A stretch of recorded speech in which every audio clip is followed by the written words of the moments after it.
Thank you. Ladies and gentlemen, good afternoon. Welcome back to our continuous program this afternoon. We are going to look at integration, practice, and certification. After conducting the HR audit, presenting the report,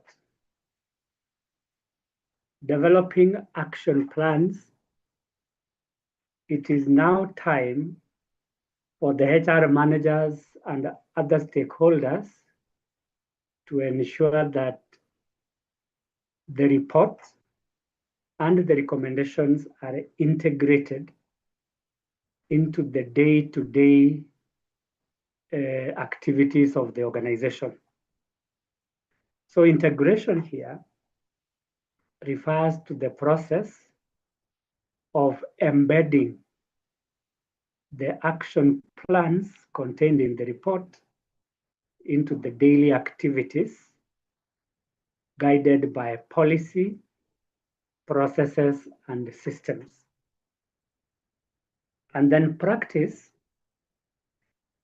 refers to the process of converting the policies, the systems, the processes and procedures into action plans so that it guides all the employees in their day-to-day operations. And then lastly, certification is about receiving a certificate for HR audit, or when you finish this course, there will be a certificate given to you for purposes of earning your CBD points. Our content for this afternoon is threefold. One, the capstone audit challenge. Two, the personal strategy integration. And then lastly, closing reflections and certification. The capstone audit challenge is basically a simulation of the audit exercise which we have gone through. That after learning all the processes in terms of planning, data collection, analysis, interpretation, presentation of findings and action planning, it is now time for us to do it practically. So the capstone audit challenge is a practical exercise which requires the participants to imagine that they are conducting the actual HR audit. And they have to work as a team in order to, one, plan for the audit, two, collect data, three, develop an audit report, four, develop an action plan, and five, prepare how they can integrate it into the organization. So the capstone audit is a challenge as it is, meaning that it is a simulation of the audit process. And we are going to look at what goes into it, what should be assessed, and before somebody gets a certification, what are the measurements that we look for if you are to conduct this from beginning to end. On personal strategy, we are saying that now that you have gone through this exercise, what do you intend to do with it? And how do you go about it? that from a personal perspective, we are looking at the knowledge gained. How are we going to apply this knowledge in our daily lives? Secondly, how will this knowledge help us to grow our careers in HRM and in other areas? And then three, how do we use this training to enhance our profession as HR managers? And this should be integrated into our daily lives so that we develop a mindset of auditing, that anytime we do anything, we think as auditors. And anytime we identify gaps, we correct them as auditors. So that this not only helps us as an individual, but also helps our organizations to achieve their objectives and also grow. And then we shall have a closing session with a few reflections and what we are going to do as HR auditors. Let us start with the first aspect in our topic, which is integration, and then go to practice before we go to the capstone challenge. Integration is a process involving how we are going to embed our audit findings, recommendations, and practices into the day-to-day HR processes and systems.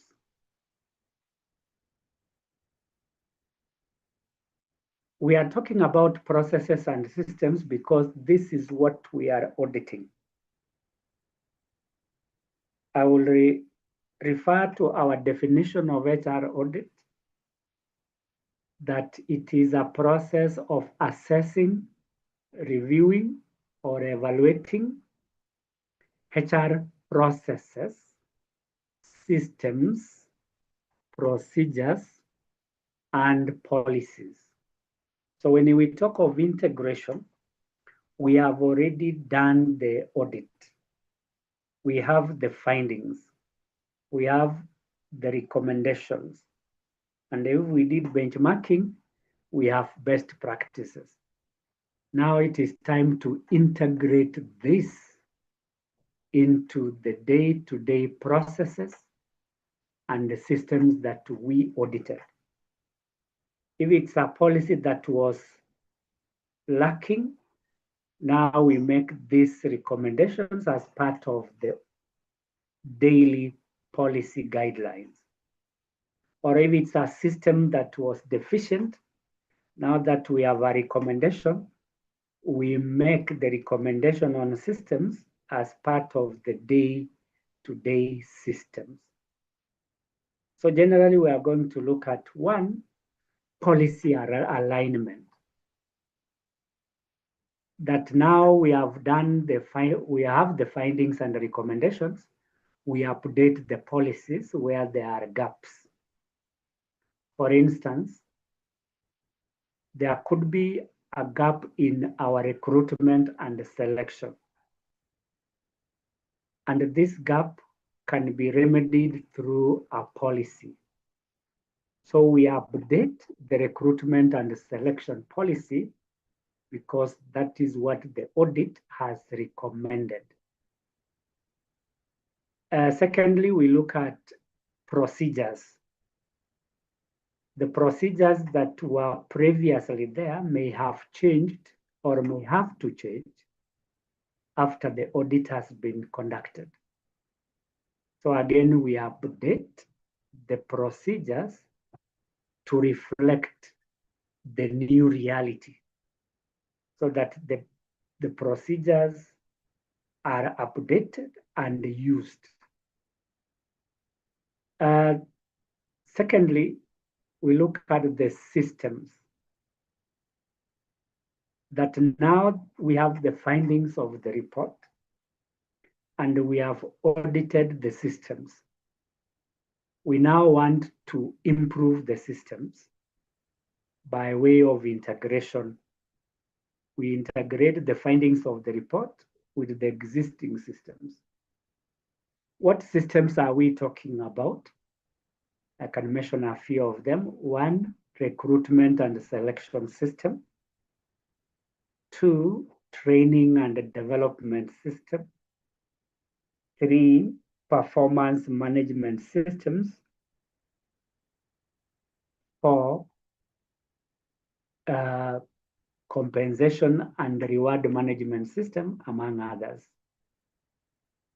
So when we have the findings, the recommendations and the action plans, it is now time for us to embed the new system into the organization so that we can start using it.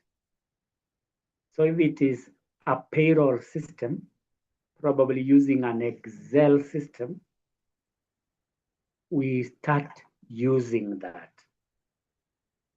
The same for training, for example, ATS, that is automated tracking system. Now we use that. The same with the training. If we have recommended a learning management system, we embed it into the daily practice. Thirdly,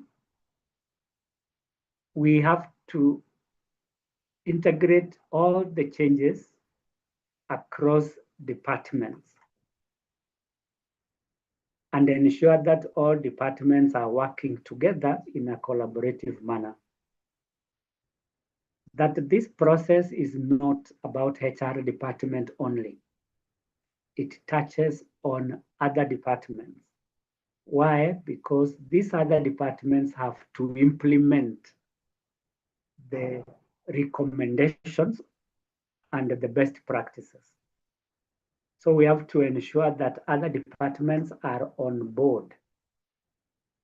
That is one way of integrating this report into the day-to-day processes. So for finance, operations, and HR, they have to work together in implementing this report. And this requires that everybody understands their role. In the morning, we talked about stakeholder involvement. Excuse me. That everybody is involved in this and have their expectations. The top managers expect that this audit will help to achieve corporate strategy. The line managers expect that there will be adequate guidelines to ensure implementation of the recommendations. The internal audit team also have certain expectations. So this is a cross-functional process where all the departments are involved in the implementation of the report and its recommendations. Another way of integrating this is cultural adoption. Culture is the way of life, and we must make the recommendations a way of life going forward. So what are the aspects that can make these audit recommendations a way of life? These are cultural elements. There are always three cultural elements. One, the values. Two, the norms, which are practices. And three, the beliefs. Speaking of the values, we must ensure that the recommendations speak to the values of the organizational culture. For instance, we want to develop new systems in recruitment, in training, in performance management. So how do we ensure that it is implemented through values? So there is innovation. That if we value innovation, then we should adopt innovative systems. So we make innovation part of our value. And in the recommendations, we ensure that this is coming out clearly. Another aspect of culture is the norm or practices. These are the day-to-day activities that we engage in and are known by all the employees. In each of the functions of HR, we have practices or norms which are cultural elements.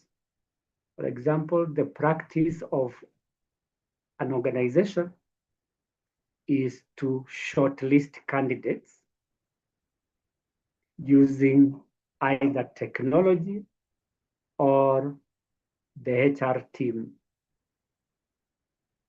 Because we want to adopt best practices, we may need to adopt technology.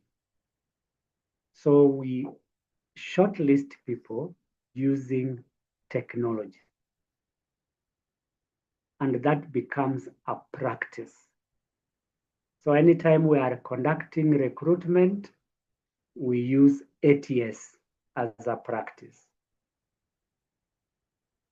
And this helps employees and organizations to ensure compliance so that this becomes a day-to-day thing. Lastly, is continuous improvement as part of integration. That this audit is a continuous process so that we ensure that we do it periodically for purposes of identifying gaps, weaknesses, or even opportunities. When we do this audit either annually, quarterly, or biannually, we are able to identify any new gaps so that we can address them in time. So part of integration is to ensure that we conduct audits periodically so that we ensure continuous improvement. The second aspect related to our topic is practice. You look at the topic, talking about the second part, that is practice. So what does practice mean? It means putting the integration into real use. We have said that integration is embedding policies, systems, procedures, and processes into our daily lives. So practice is the application part of it. So how do we apply the recommendation of the report so that we can improve our performance as individual HR managers or as a department? So this application requires the following. One, training and capacity building. Why talk of training and capacity building? This is because in the recommendations, there could be a change in policy or a change in system. Take the example of the use of learning management system as a recommendation arising from the audit. Because not everybody knows how to use this new system, there will be need for training and capacity building. Employees in all departments may have to be trained on how to use this LMS or learning management system. Or it could be a new way of working, either in performance management, employee relations, or health and safety. For instance, in HR and in the health and safety, there can be a recommendation. This recommendation may be disposal of waste products. Take the example of a hospital that there may have been challenges in disposing medical waste. And here there is a recommendation from the audit that the hospital uses incinerators. So managers have to build capacity on how to use these incinerators as a waste management system. Incinerators are kilns to burn medical waste so that this waste does not affect other people who are not involved. Remember, in hospitals, there are many diseases, and therefore syringes, sponges, and cottons are used in managing patients. We cannot throw around this waste. They must be burned in an incinerator. Unlike the normal burning where we take out the medical waste in an open field and put them on fire. Some may not burn completely, or others may burn but still be a hazard to people around there. So capacity building is important so that we can put into use the recommendations that have been made from the HR audit. Secondly, simulations and drills. Simulations are imitations of real life situations. Drills are exercises that we conduct so that we are able to manage certain situations or respond to emergencies, for example. For instance, in health and safety, there might be a gap that has been identified during the audit. And this gap is lack of drills. So what the HR managers will do so that they can put this recommendation into use is to simulate a situation where they call fire engines to the organization and pretend that there is a fire. The intention here is to assess the responses of all the employees in the organization so that we are sure that in the event of a fire, we are able to evacuate employees to safety.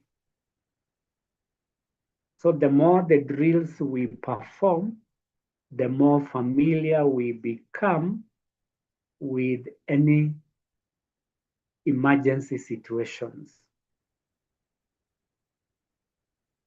And we can conduct drills in other areas or simulations like grievance handling. These are complaints. We can identify employees for this exercise and assume that there is a complaint that has been presented to them, and then observe their responses or their handling of the grievance. The same can be done to disciplinary hearing, where employees are exposed to a simulated disciplinary hearing. And this is one way in which employees can acquire skills and knowledge of handling disciplinary hearings. Another way of putting into practice the recommendations is performance monitoring, where we set goals and KPIs and then assess them over a period of time to identify any deviations or any areas in which we are doing well. So we can use KPIs, for example. These are key performance indicators, or audit tools to measure progress. So in performance monitoring, we hold either weekly or monthly meetings to touch base with the employees and also to assess their progress in achieving their KPIs or their goals. Where there are deviations, we take corrective action in time. We don't have to wait until the end of a performance cycle.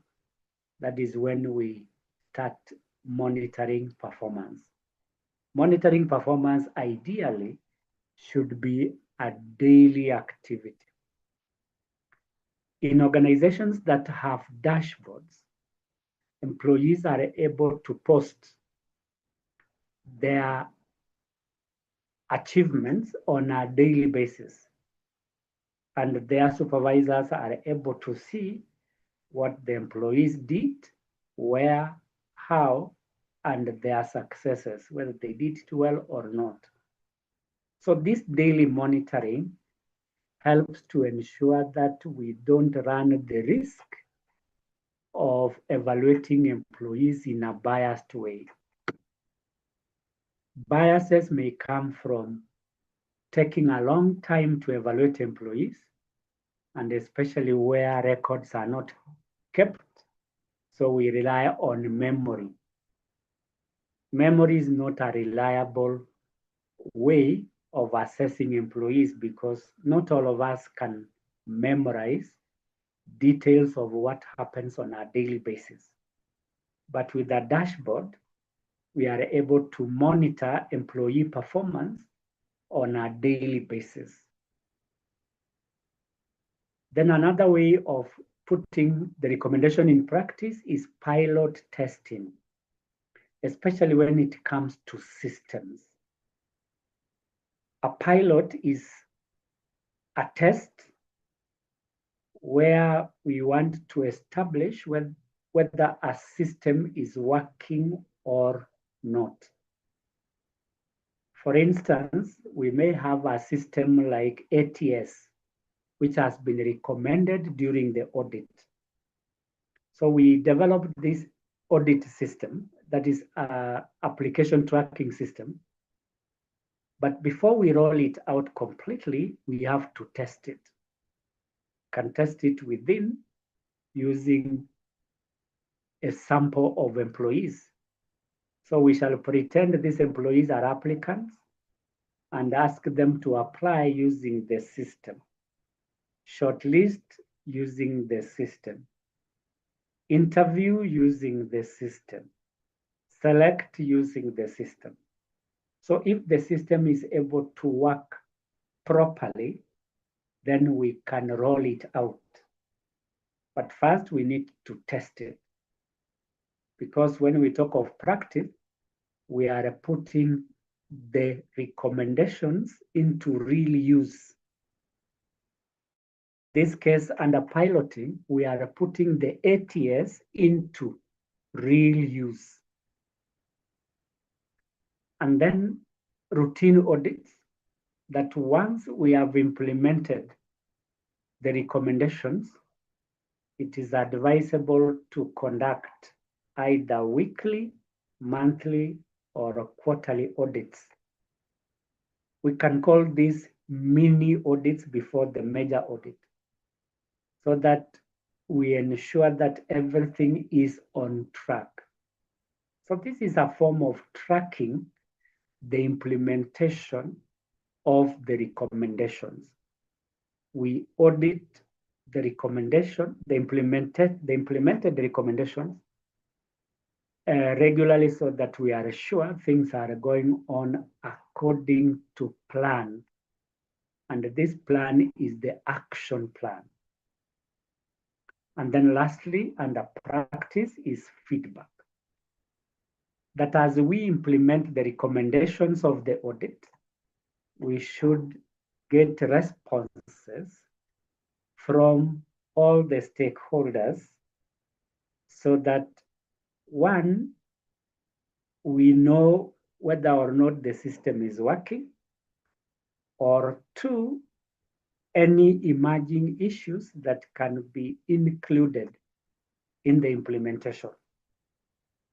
And therefore we collect insights or responses from employees, managers, top level management, as well as internal auditors, so that we get their input. And the reason for that is to refine the processes, in case there are processes. So it could be the process of recruitment, we refine it. Process of training, we refine it. Process of performance appraisal, we refine it. So this becomes a continuous process, especially when we get feedback on areas that can be improved. So ladies and gentlemen, those are the two key aspects related to our topic this afternoon, that is integration and practice. Then after the integration and practice, we want to look at our first topic for the afternoon, and that is the capstone audit challenge. As you can see from our slide, this is a practical hands-on exercise where participants, which means you are the participants, apply the knowledge you have acquired in a simulated work environment.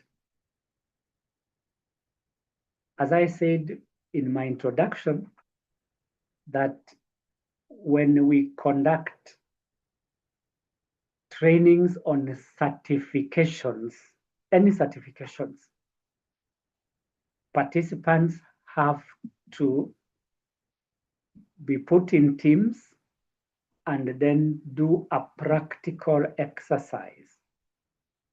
This practical exercise enables the participants, one, to internalize the knowledge they have acquired in the training. Two, ensure that this knowledge is transferable. And three, ensure that this knowledge is relevant. So the capstone challenge is a practical exercise that ensures that the employees, or rather the trainees, have acquired the knowledge can transfer the knowledge to a real life situation and that it can be contextualized. Secondly, it may involve conducting the whole audit process from beginning to end. Having been trained on the process of HR audit, the Capstone Challenge helps us to conduct a simulated audit from beginning to end. So how does it work? In the groups that have been formed during the training, each group will prepare for this audit and will have to present their process of auditing to the larger group during plenary. So in conducting this audit, the groups will be asked what goes into planning, the methods of their data collection, how they will analyze data, and lastly, how they will report their findings, just like we did today. And when reporting their findings, they should put it in a structural manner. For example, the title page, the executive summary, the introduction, the methodology, findings, recommendations, conclusions, and lastly, appendices. That is what go into reporting. So in the Capstone Challenge, we will ask the participants to prepare for the audit so that they indicate what is involved in their planning. For example, the purpose, the scope, the objectives, the resources required, and the timelines. And then when it comes to data collection, we expect that they understand the methods of data collection, such as observations and why I use them, interviews, focus groups, and questionnaires. In terms of data analysis, we analyze this quantitatively or qualitatively so that we can identify trends.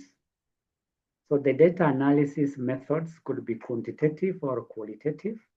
And in this case, we expect the participants to demonstrate their understanding and the use of charts and graphs for presentation.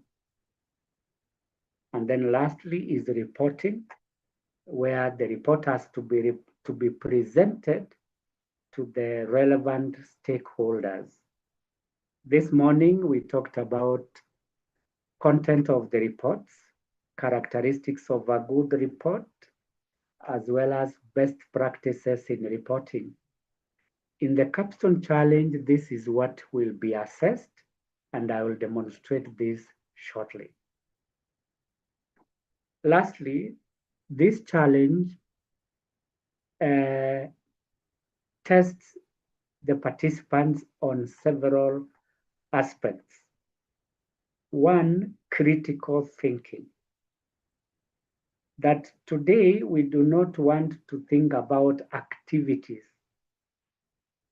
or processes.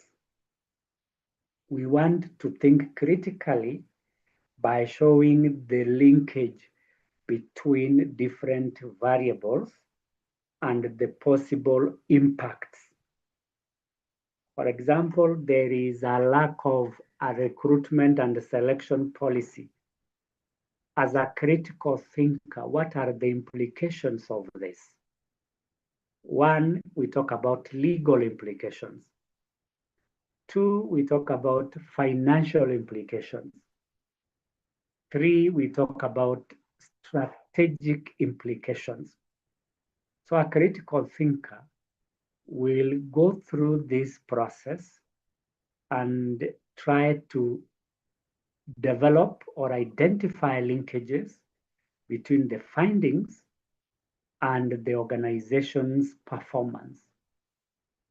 And we should find a way forward, because a critical thinker is one who analyzes things and comes up with solutions. So in critical thinking, we should be thinking about solutions. That after showing the linkages, what solutions or options do we have? Secondly, the capstone challenge will encourage teamwork. As I said, after the training, the participants are divided into groups or teams so that they can work together. Why? It is because the audit process itself is a team effort. That as HR managers, we are not going to work alone. When we form those audit teams as part of our planning, we include everybody in the organization.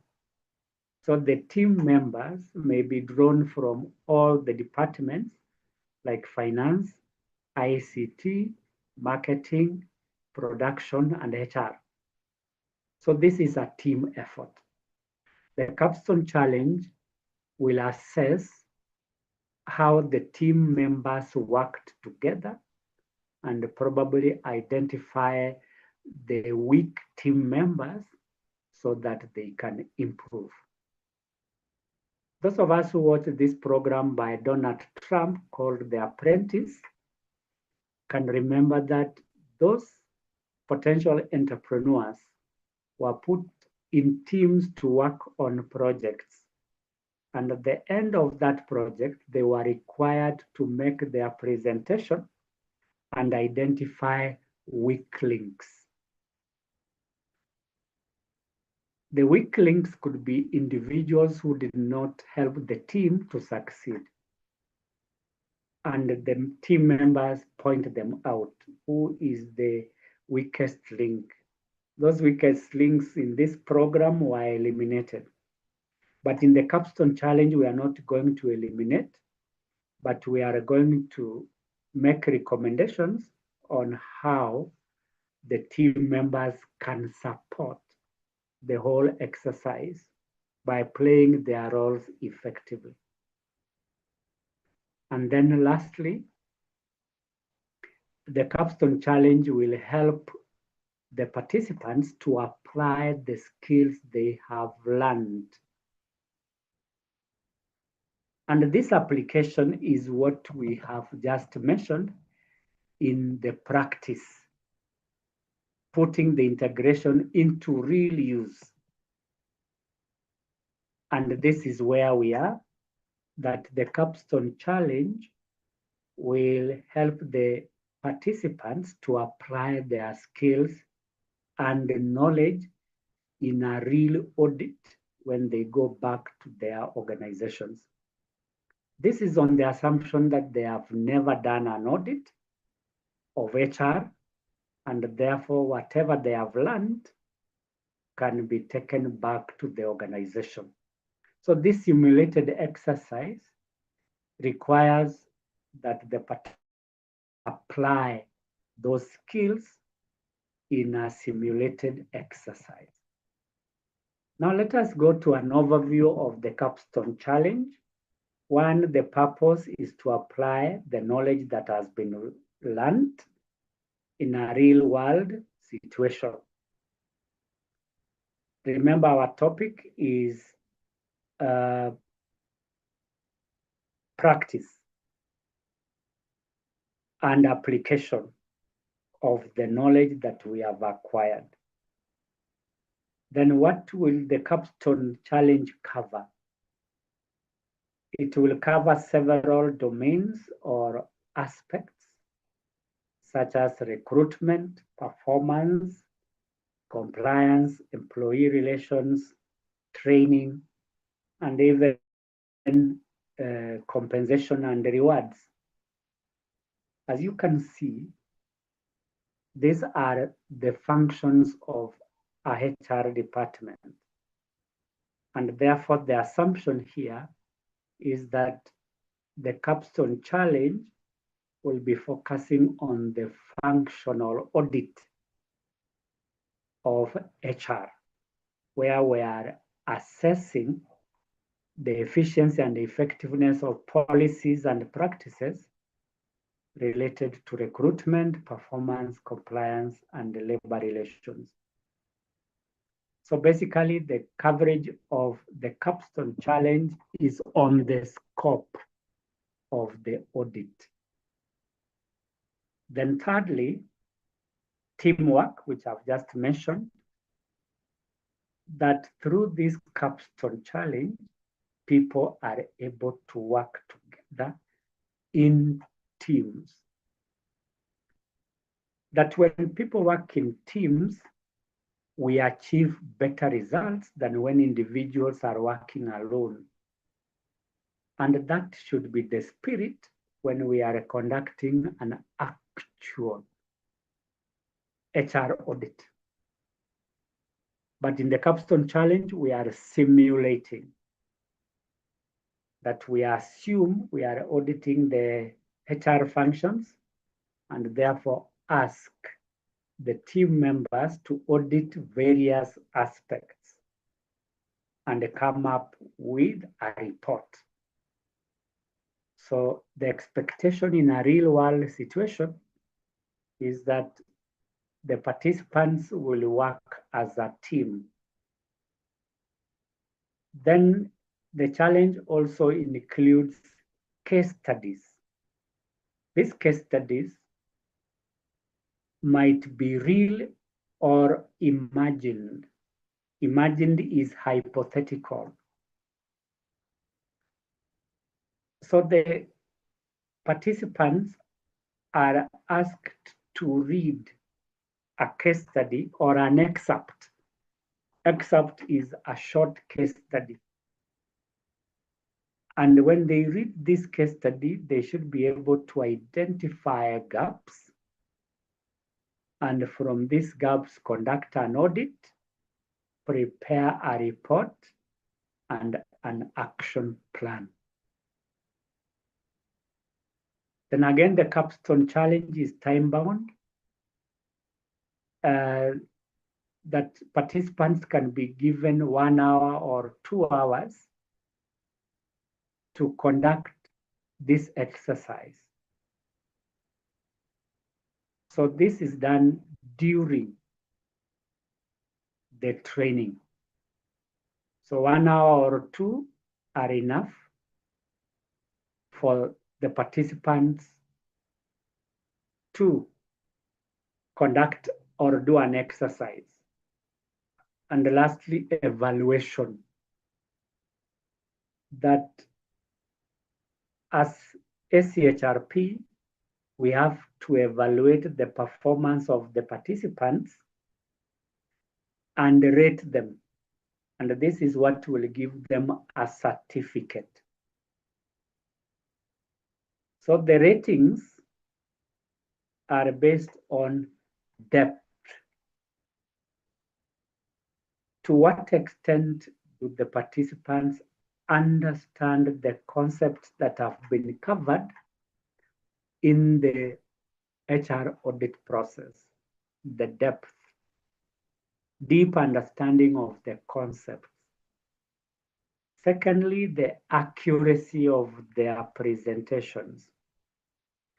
Using a case study, we should be able to see or determine whether the participants can accurately identify gaps and come up with realistic action plans.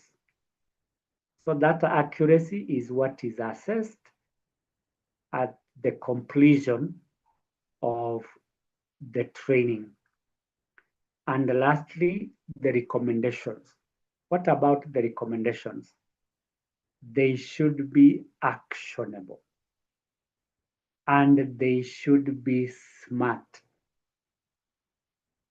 starting with the SMART, which we covered in the morning, that the recommendations should be specific, should be measurable, should be attainable, should be realistic or relevant, and time-bound. If these recommendations do not meet this criteria, then it is like they are likely to be a challenge when it comes to actual implementation. Secondly, the recommendations must be actionable. That in our reporting, which we mentioned in the morning, we can prepare an action plan. So the action plan contains several key aspects. One, the area being audited. Two, the gaps identified. Three, the recommended action plan. Four, the persons responsible. Five, the resources required. And lastly, the timelines. So with this framework, the recommendations are actionable. So in the capstone challenge, we want to assess whether the recommendations of the participants during this exercise are actionable. So that is our overview of the capstone challenge, which is basically a simulated exercise where we assess the performance of the participants in terms of application of their knowledge, understanding of this knowledge, ability to work as a team, and also accuracy, depth, and recommendations of what they present during plenary. What are the key deliverables from this capstone challenge? That when the participants are given a task to do in a team, they should come up with these key aspects. Come up. One, an audit plan containing objectives, scope, methodology, and even resources and team members.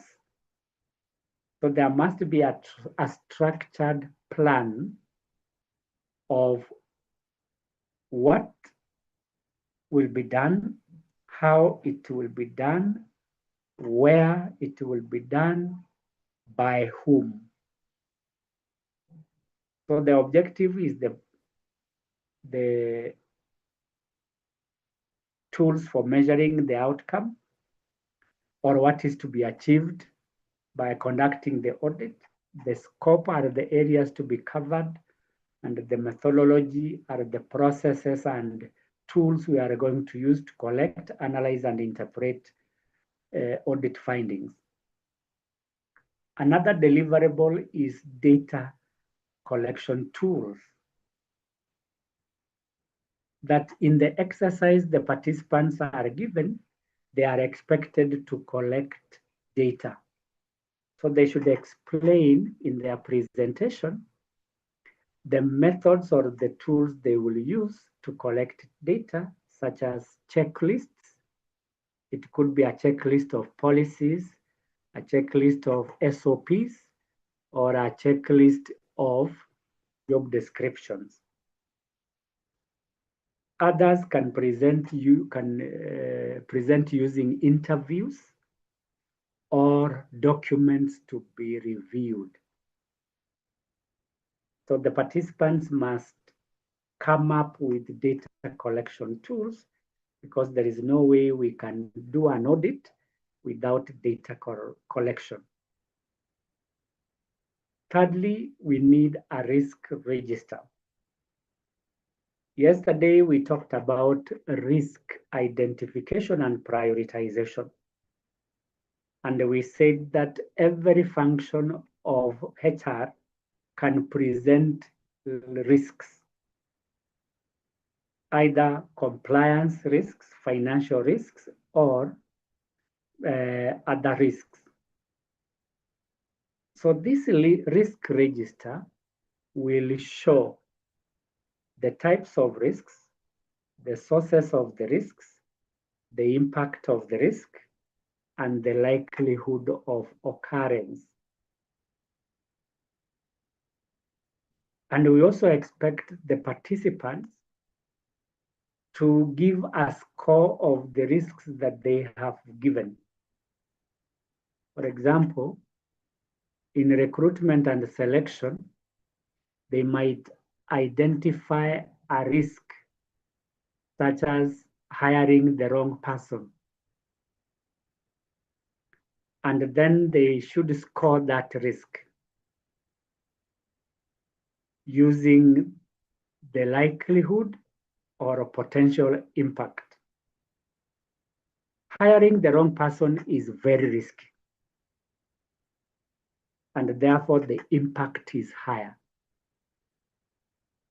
When there are no clear processes and systems of hiring people, the likelihood is very high. So in terms of priority, that risk takes the first position. So we develop a risk register from the most risky to the least risky,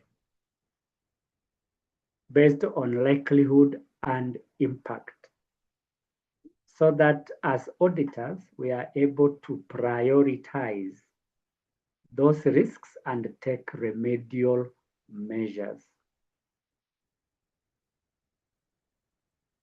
Another deliverable which the participants should develop is the matrix on findings.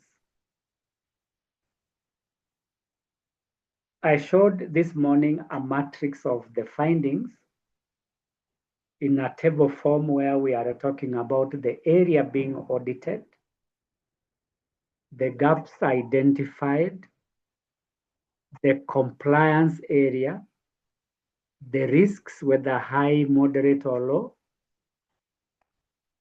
the person responsible, the resources required, the timelines, monitoring, and status. So this matrix is a summary of the findings in each of the areas that have been audited. So this summary can be used to pick out the action plans. And therefore, the next deliverable is the action plan. Like we discussed in the morning, action plans are recommendations which will be implemented. And again, we developed a matrix showing the action plan, where we identified the area audited, 2, the gaps identified, 3, the risks, 4, the person responsible, and that's the person we call the owners, who will take responsibility for the action. Then another column could be the timelines. Another one is means of monitoring. And lastly, the resources required.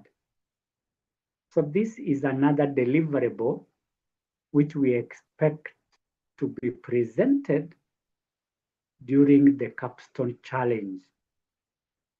And again, as a reminder, the capstone challenge is a simulated exercise during a training. And I will invite you to come on board on the 20th of this month to the 25th at the Safari Club Nairobi so that we can expose ourselves to this capstone challenge so that when we complete the training, we shall go away ready to conduct the HR audit from beginning to end. Because the essence of the capstone challenge is to ensure that the participants have acquired the knowledge and can apply that knowledge in practice by way of conducting a HR audit in a simulated manner. Then lastly, another deliverable from the challenge is presentation. Each team is expected to identify their leaders, starting with the chairperson to coordinate the discussions, and then the secretary to present the findings. And again, the presentation should be well structured, containing the title page, the executive summary, the introduction, methodology, findings, recommendations, conclusions, and appendices. This is a simulated presentation. And then within the presentation, we expect to see visuals summarizing findings. For example, the use of bar charts, pie charts, histograms, or line graphs. Those visuals summarize findings and also capture the attention of the audience and makes it more memorable. So those are the key deliverables expected during this capstone challenge. What are the roles of the various team members during this capstone challenge? One is the lead auditor, probably the HR manager. This is the person to coordinate all the activities during the audit. And when we go back to our organizations, we should identify these people and their responsibilities. So the lead auditor will coordinate the activities, including the meetings that people will be having throughout this process of audit. Secondly, a compliance specialist. Today in the morning, we talked about stakeholders, and a compliance specialist could be a legal officer. This officer carries research on the changes in the law and regulations, and then advises.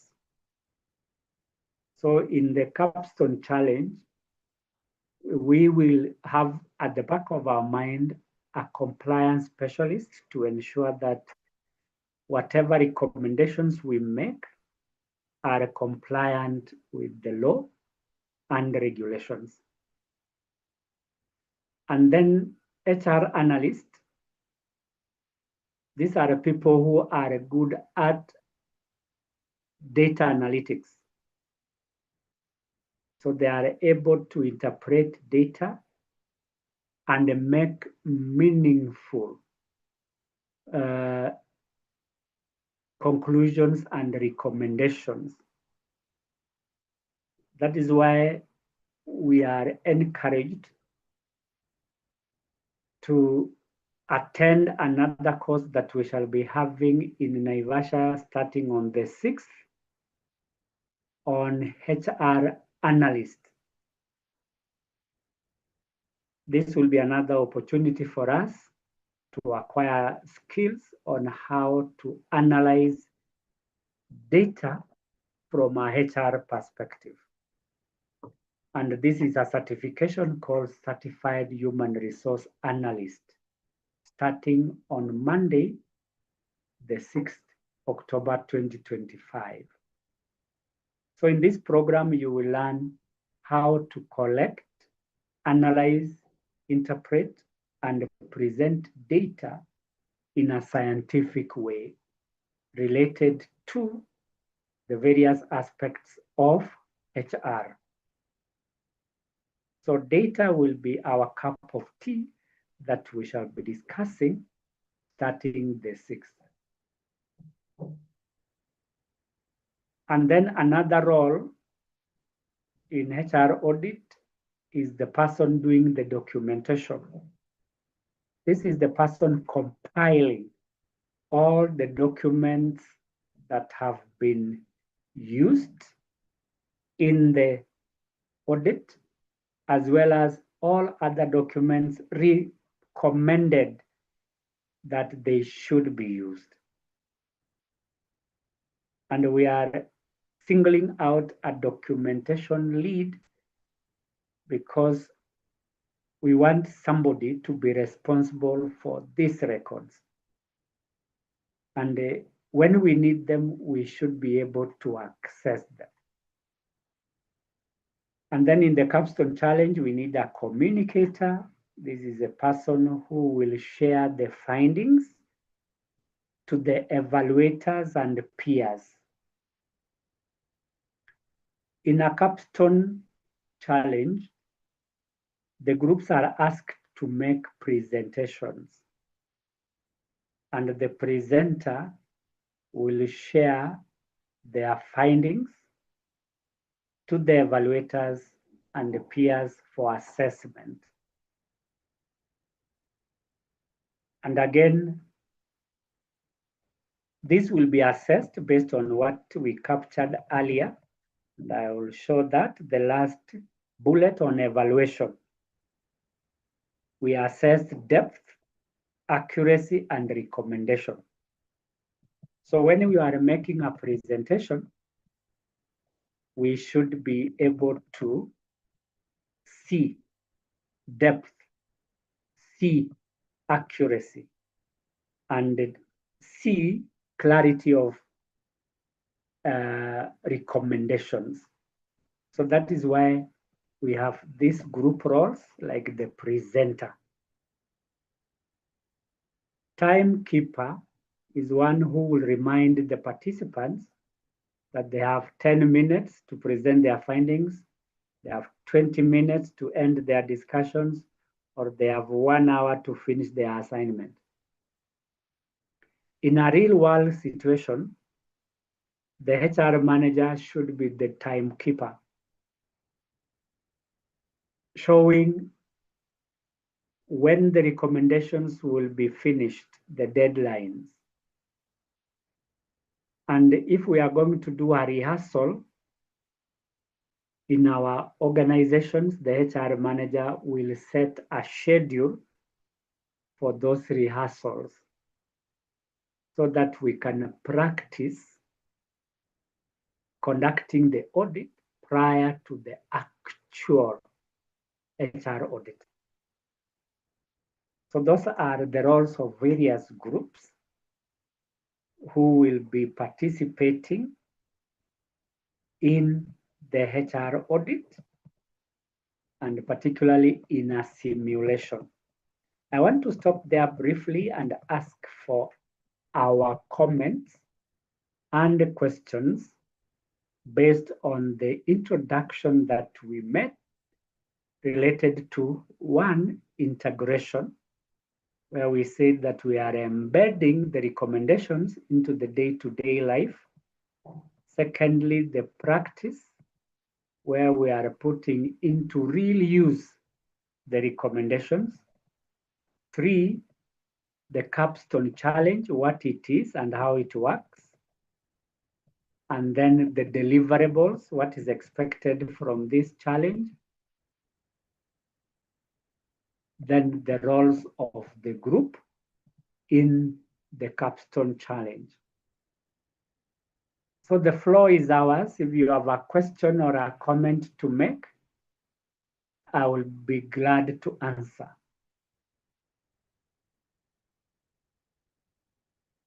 Frida, if you are there, you can ask a question or make your comment.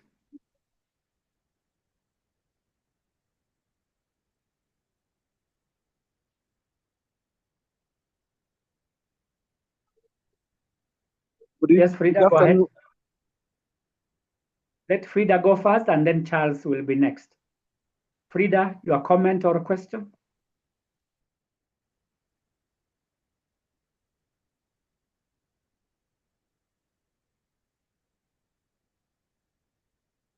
Looks like I've lost Frida. Yes, Charles. Charles, you can go ahead with your question or comment.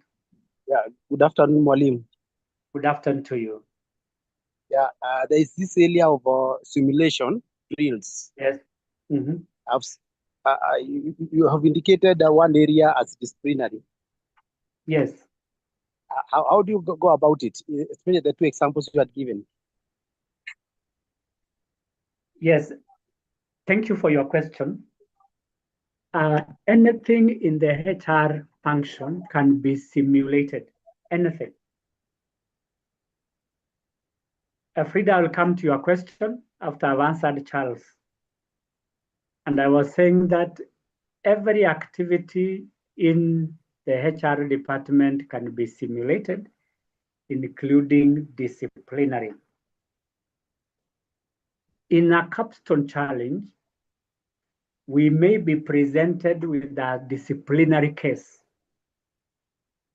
that employee XYZ was involved in this offense, which falls under summary dismissal. The management is in a dilemma on how to go about it. You, as an expert in HR audit, you have been asked to come up with a solution. But first, you have to simulate this disciplinary process. For example, you can simulate a disciplinary meeting where you have a chair of the disciplinary committee, a secretary who is usually the HR manager, and members. So an employee will present himself having committed an offense, and we will see how the process goes. So at the end of that process, we shall assess the performance of the members, starting with the chairperson and the secretary and the members. And we can critique the presentation, highlighting areas of weaknesses and areas of strength, and then make a recommendation on what should be done. So, Charles, it is possible to simulate a disciplinary process, particularly a disciplinary interview. Back to you, Charles.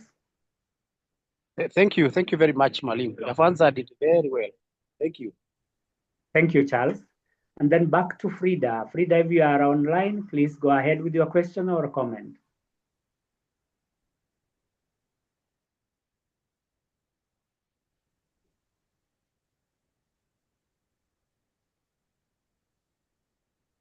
Frida? Okay, apparently Frida may be facing challenges.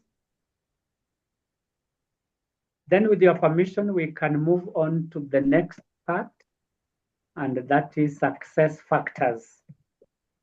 What will show that this challenge is successful, especially among the participants? One is the clarity of their communication. And even in a real audit scenario, we expect that there be clear communications. And these communications should be regular so that members are updated.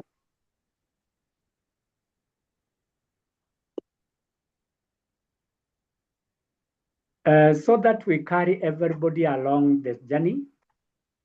This communication is very important because it gives an update of what has happened, what is happening, and what will happen next.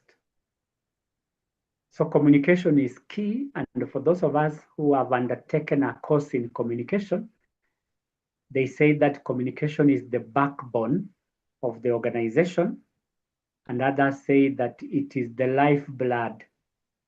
Why lifeblood? Because it keeps the organization oxygenated. Without communication, everything collapses. So communication is important for success in conducting the HR audit. Secondly is the clarity of roles, that everybody should understand their roles and what is expected of them in terms of their deliverables. Look at what we have just mentioned in terms of group roles and responsibilities. So we have the lead auditor, who is the team leader, compliance specialist, HR analyst, documentation lead, and even the timekeeper. And when talk of role clarity, everybody has a role to play in this process. That without clarity of this role, then we are going to face a challenge on who is responsible for what. Just a second to switch on my.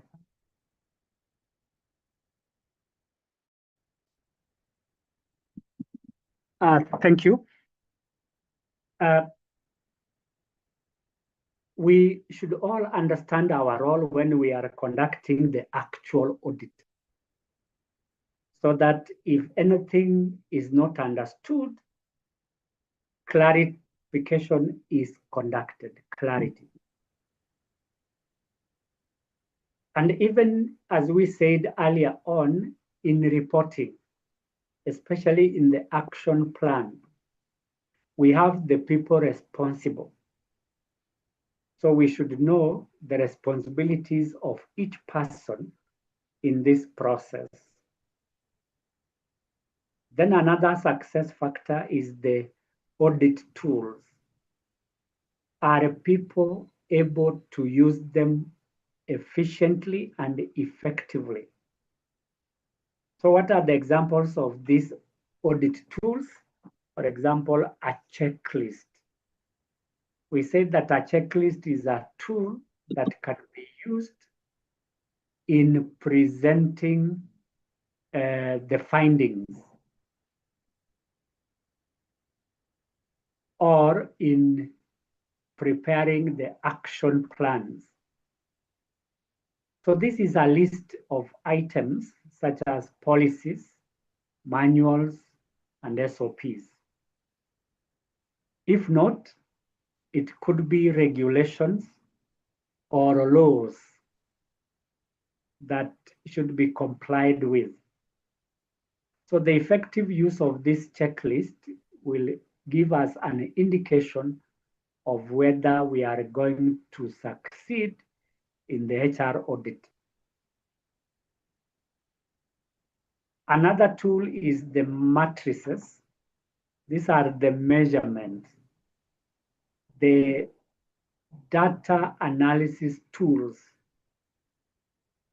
Are we able to analyze data effectively so that the findings are clear and the recommendations are understood?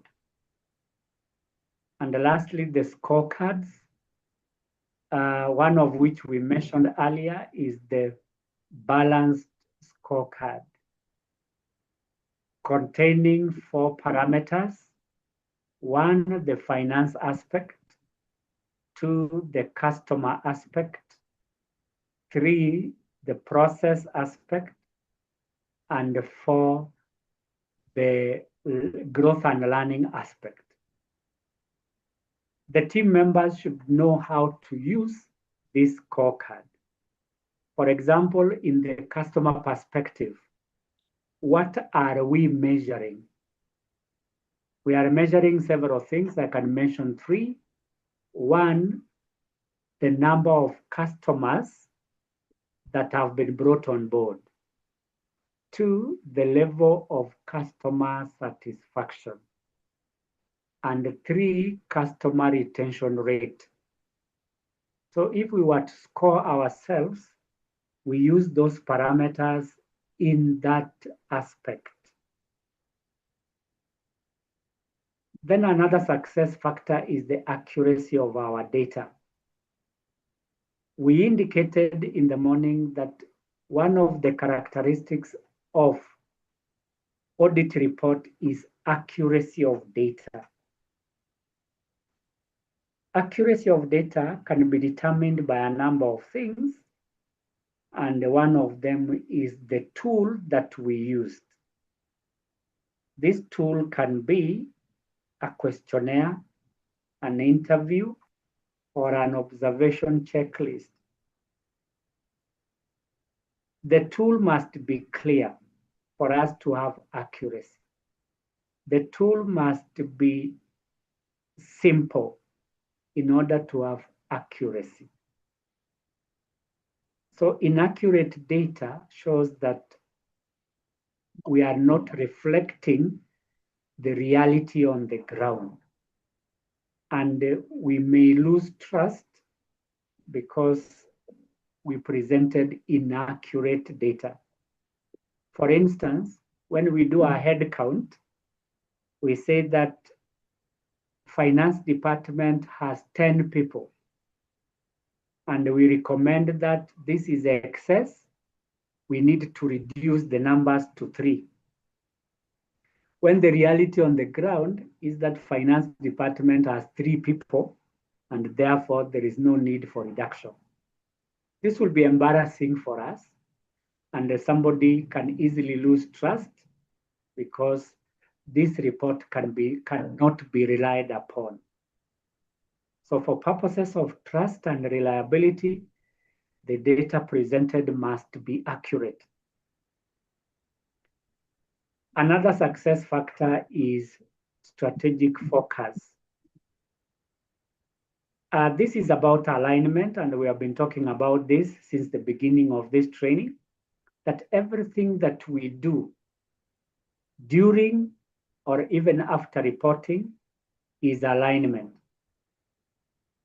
That the audit findings must be aligned with the corporate goals. If they are not aligned, then we may not achieve those objectives. So those are some of the indicators of success. Charles, kindly mute your mic. Then professionalism. As professionals, we are expected to present our findings in a transparent, honest, and credible way. That means that we must follow the standards that we have set for ourselves and also business etiquette. Business etiquette are the rules and the regulations that govern behavior. So we are expected to be professional in our approach. We should not manipulate any outcomes or data. We must show empathy where need arises, and also ensure that whatever we present is based on data and nothing else. Evaluation criteria. When we do the capstone challenge, or even the actual audit, we can assess our success using these criteria. One is completeness. We must ensure that our reporting covers all the aspects or elements that were in our scope. The moment we leave anything out, then that becomes incomplete. And even in our recommendations, there are some areas that might be left out. Completeness. That is why we need to ensure that before we make the final presentation, we read through our findings, that is, read through our report and ensure that everything has been covered. So if we were to do a compliance audit, we cover all the labor laws, regulations, and policies. If it is a functional audit, we cover all the areas of HR. Or if it's a strategic audit, we cover all of them. So incomplete documents are hard to implement, or even if they are implemented, there are areas that may be suffering because they were not captured in the findings. Then secondly, as auditors, we evaluate the accuracy of our findings. So the findings are in the form of observations or data that we have presented. These observations may relate to 1, strengths, 2, weaknesses, 3, gaps, and 4, risks. These findings must be presented in an accurate way, in the sense that they are factual and can be verified. They are verifiable.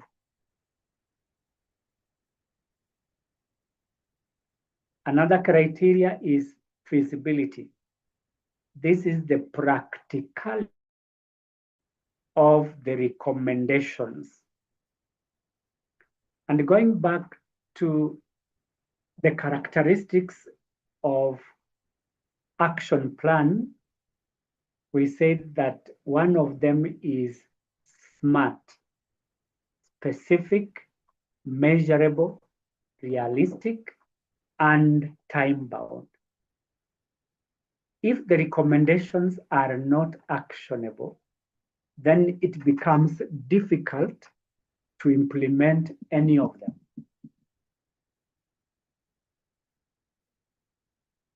And again, if we remember, being realistic means that the organization has the capacity to implement the recommendations given the resources available. So feasibility may have to do with 2 things.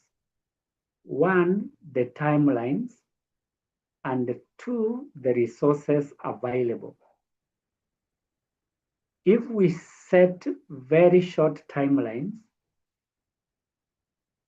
then that recommendation may not be realistic.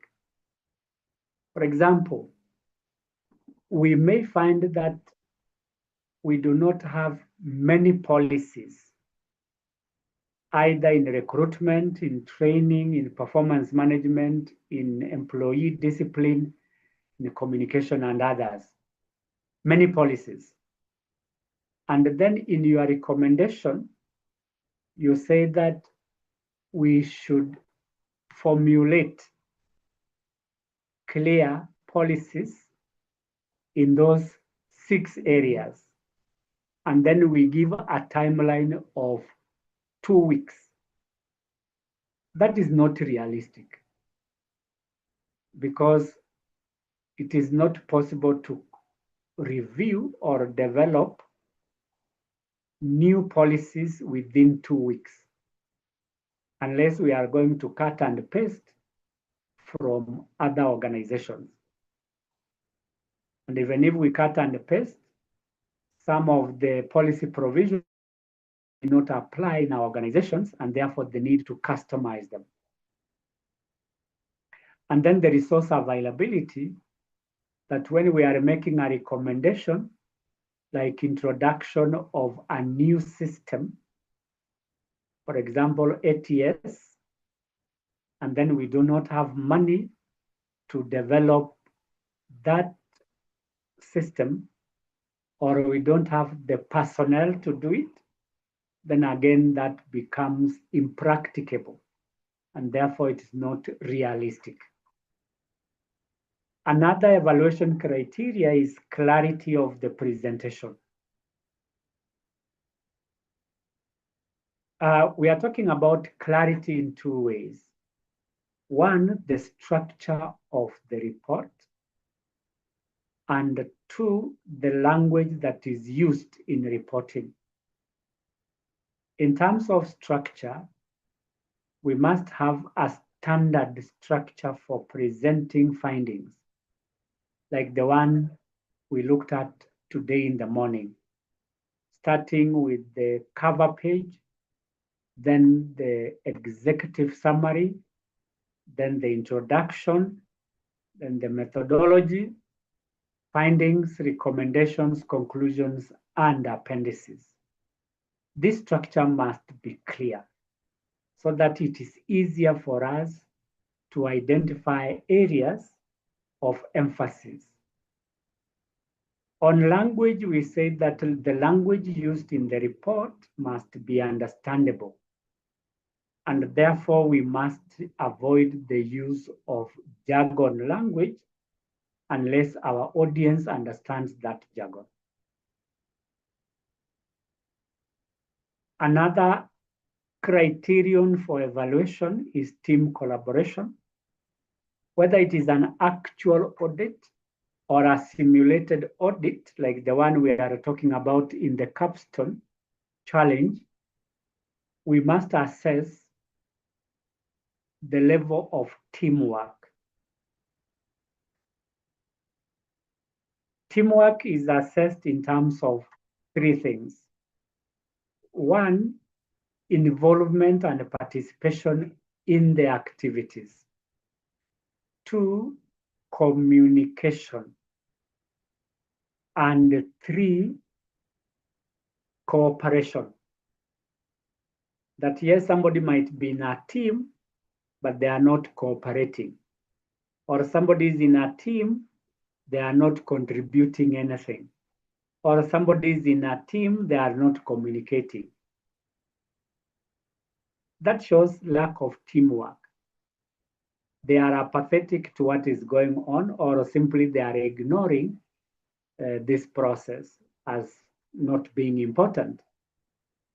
So we need team effort from everybody, and we can assess the individuals in the team on their level of participation, communication, and cooperation. And then lastly, like we said in the morning, how do we ensure that the action plans are presented in an impactful way, creating impact? And we said that to create impact, the presenters must be confident. Confident in two ways. They are sure of what they are saying, and two, they are assertive. That without this, nobody can believe what we are saying. So that confidence should come out when making presentations, both in real life situation of auditing or in the capstone challenge. Secondly, it should be engaging, that we allow the participants to make contributions, either by way of giving their opinions or asking questions for clarification. If not, they can also be engaging by way of sharing their experiences. So engagement in 3 ways. 1, giving opinions. 2, asking questions. And 3, sharing experiences. That is the mark of a good presentation or a presenter where the participants are engaged. And lastly, on presentation, that the presentation is well paced. Pace has to do with speed. That we should not just read through the presentation very quickly and take a seat. We should present the findings in a speed that makes people, 1, get or understand what is being said. 2, participate in the process. And 3, they don't feel hurried.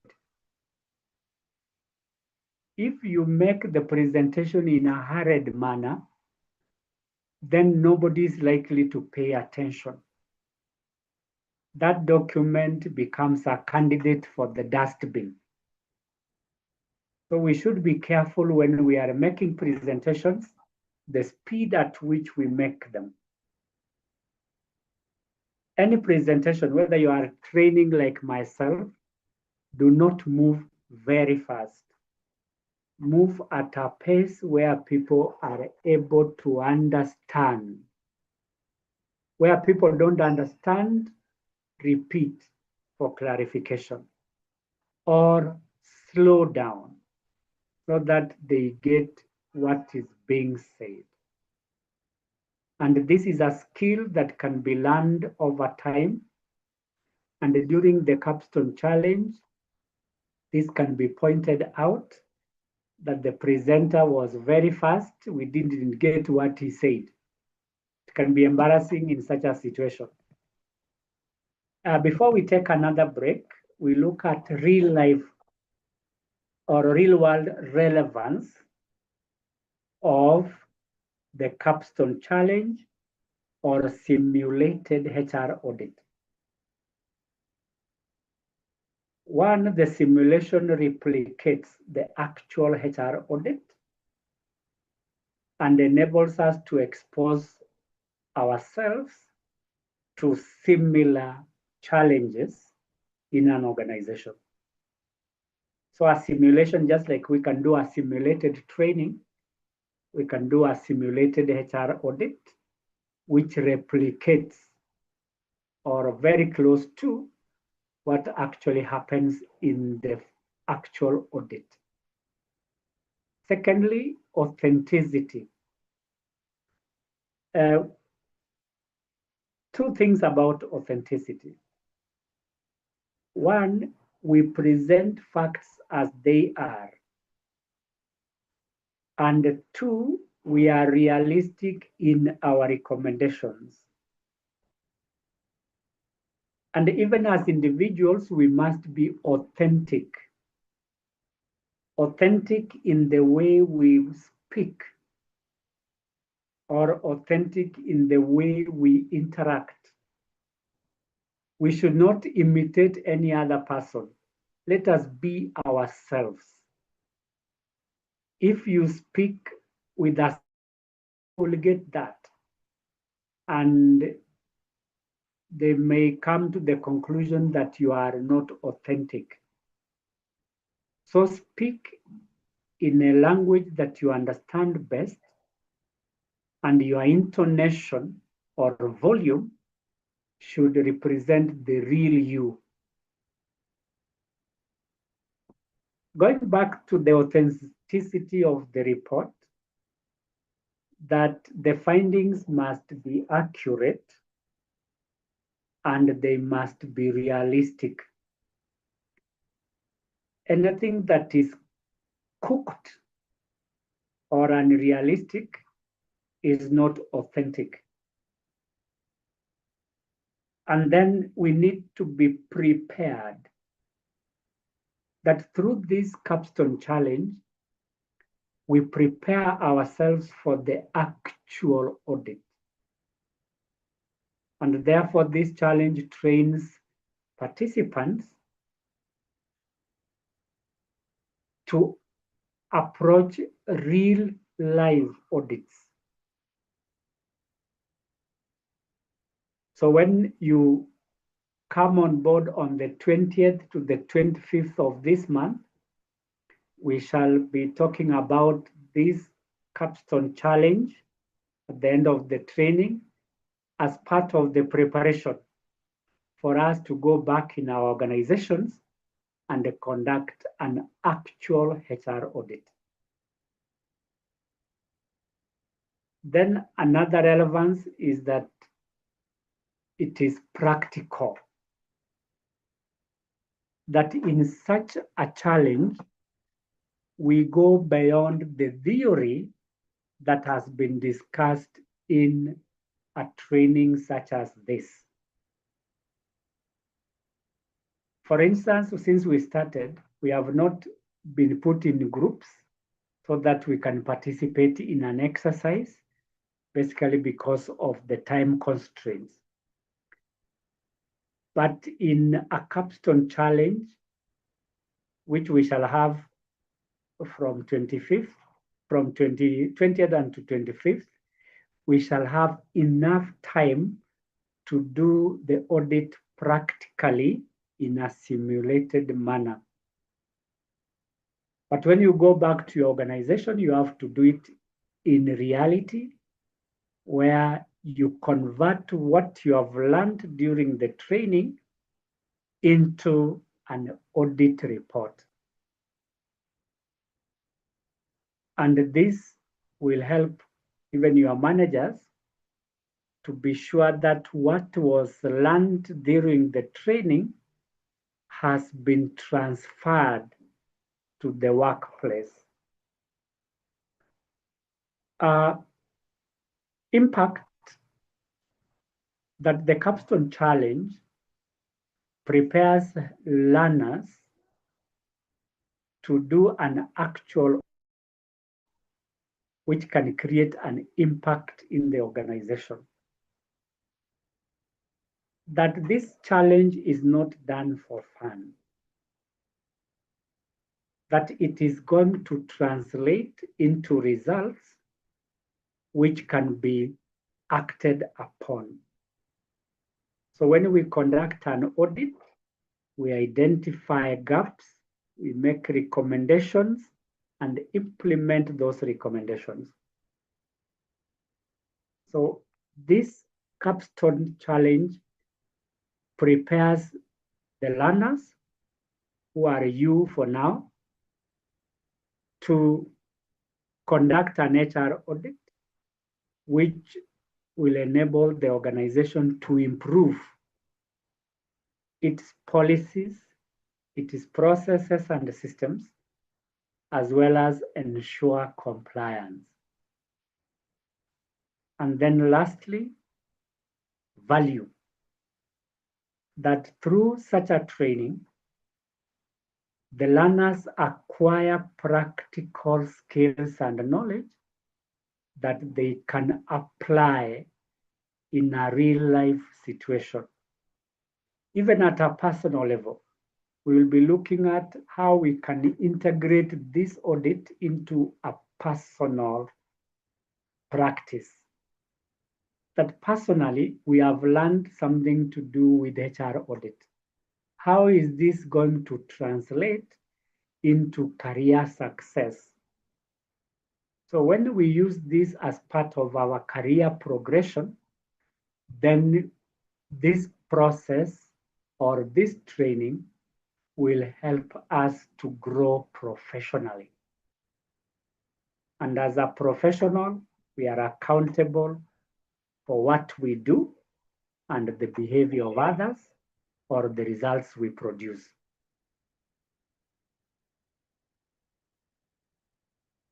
What are the outcomes of this challenge? Outcomes. several of them. One, competence. That the capstone challenge will demonstrate whether the participants have acquired skills and knowledge that will make them competent in conducting HR audits. Competence, practical skills that can be used to conduct an audit. Secondly, through this challenge, because there will be presentations, the participants will develop confidence. Confidence in conducting the audit and confidence in the presentations. And in this way, we prepare our participants to be ready in the future to conduct HR audits in a responsible manner. Thirdly, there is the insights. That ideas will come up on how to conduct this audit. These ideas will help us understand why we conduct the audit, when we should conduct it, how we should conduct it, preparation of reports, and recommendations. That the trainer will give insights. Secondly, the participants will give insights based on their experiences. That during such a challenge, participants are drawn from different departments and different organizations. Each of them brings to the table certain insights or ideas that others can borrow and implement in their organizations. So again, an outcome of this challenge is sharing of insights by the participants. Another outcome is application. That is the transfer of knowledge from this training to the workplace. Application. And lastly, development. That through these trainings, and I'm using the word plural trainings, such as this, we enhance our career and also acquire new skills to grow ourselves in our profession. And that is why such a training will help us to achieve the CPDs. That is the professional development points. That unless you acquire the minimum CPDs, which is 10 for our regulator, 10 CPDs, that is continuous professional development, you may not have your license renewed. So again, you are encouraged to attend such trainings, which will help us to meet our CPD points and also grow our careers. That unless you attend such trainings, you will never know what is happening in the industry. If not, you will never know anything new that is emerging. That is why we need continuous professional development. And one of the developments in modern organizations is auditing of the HR function. So we become proficient in conducting HR audits after attending this course, where the capstone challenge will also be conducted. Lastly is the preparation, that the participants of this course are prepared to be given certificates. That a certificate cannot be given to a person who has not gone through a rigorous exercise such as the capstone challenge to demonstrate that you really deserve that certificate. For example, those of us who have qualified in CHRP, that is Certified Human Resource Professional, we may not be given certificates. So a certification such as Certified Human Resource Audit can be given to people who have gone through the training and have undertaken the capstone challenge so that they are certified. Otherwise, you cannot confidently conduct a HR audit without being certified. And this certification helps to ensure that you have the relevant skills and the knowledge to conduct the audit. So again, I want to invite questions and comments based on what I have discussed in relation to the overview of the capstone, to the key deliverables,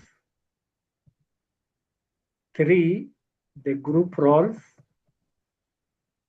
4, success factors, 5, evaluation criteria, and lastly, outcome challenges, outcomes of the challenge. Any question that you may have so that we can go to the next part of our presentation. Anybody with a question or a comment to make, please go ahead.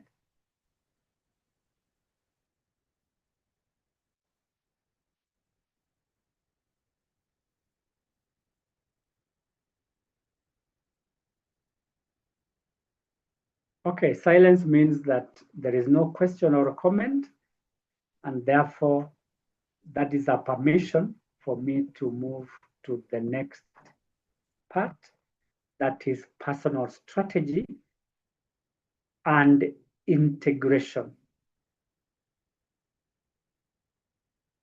But out of this training, we have picked insights, we have acquired skills, and we have acquired knowledge.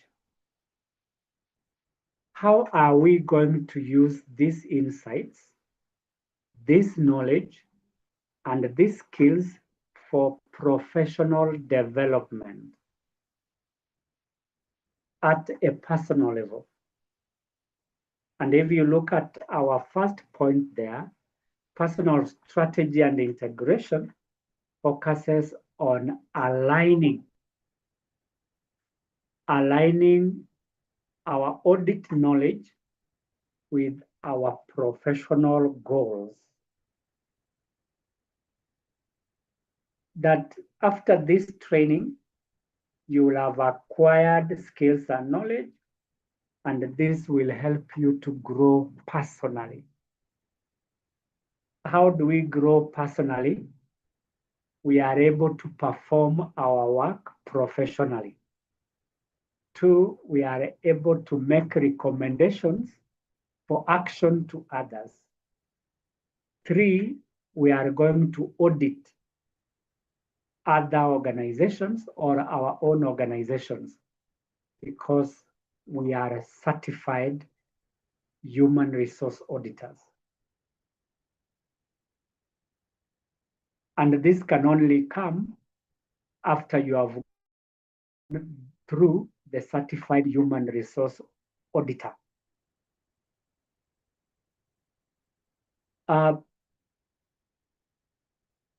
So in personal development, we want to align the knowledge that we have with our professional goals because we are now certified human resource auditors.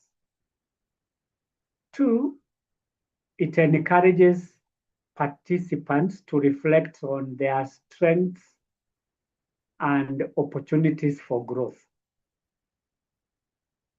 That all of us who have participated in this process, you are likely to reflect on how you have been doing things to identify your strengths as an individual. Have you been doing things the right way? 2, can you identify areas of weakness as a person so that you can improve? And lastly, can you use this knowledge and skills to develop your personal plan? There is what they call PDP, Personal Development Plan.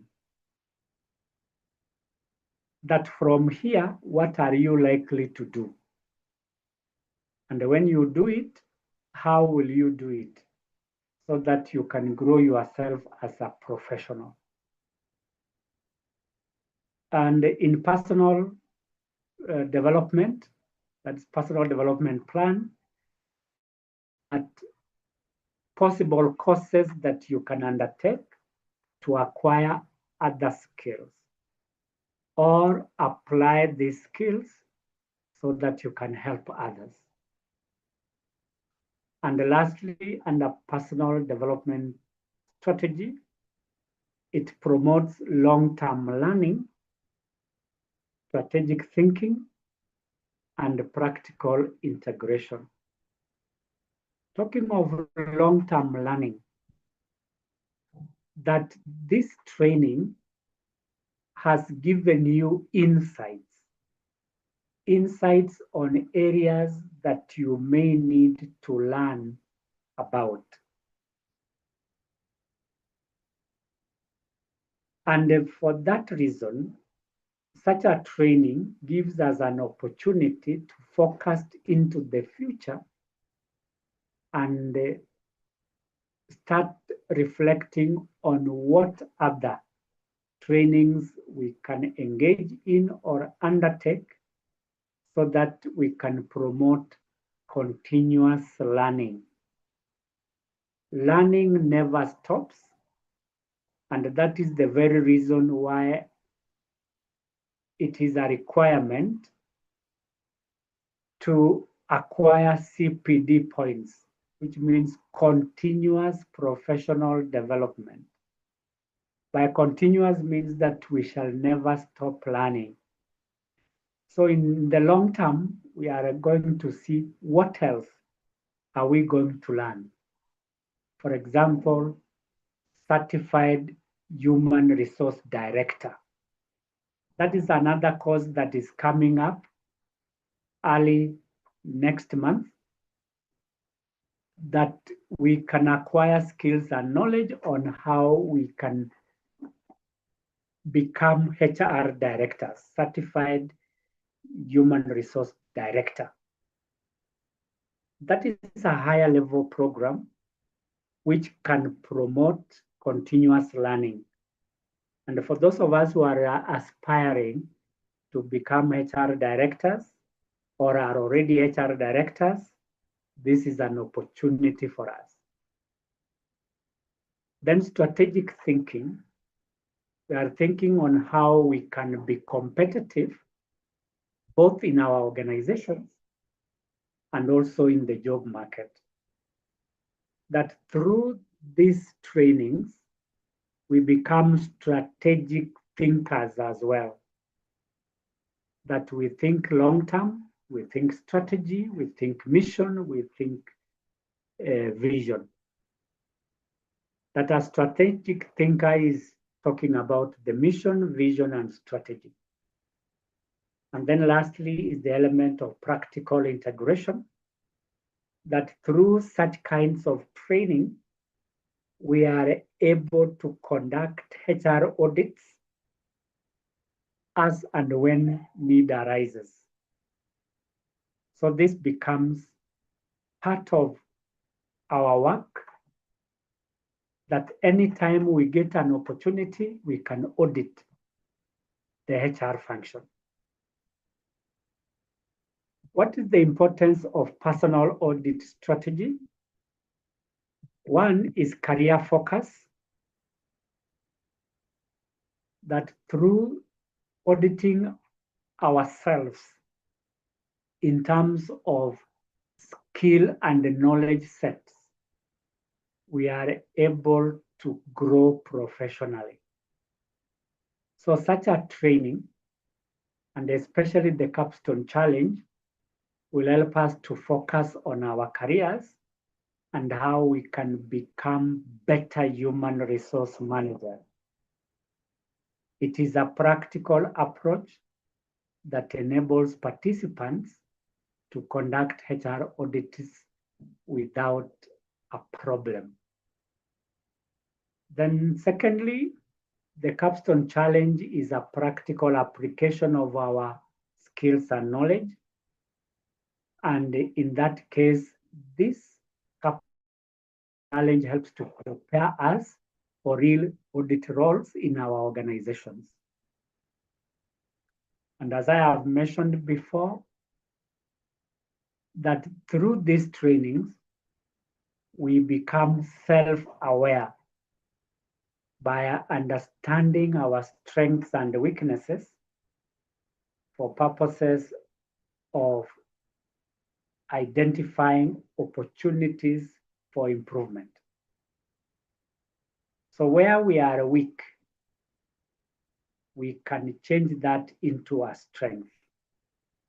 So we can audit ourselves personally through this Capstone Challenge, and then strengthen ourselves through acquisition of new skills and knowledge, or creating a network with others that we interact with during these trainings.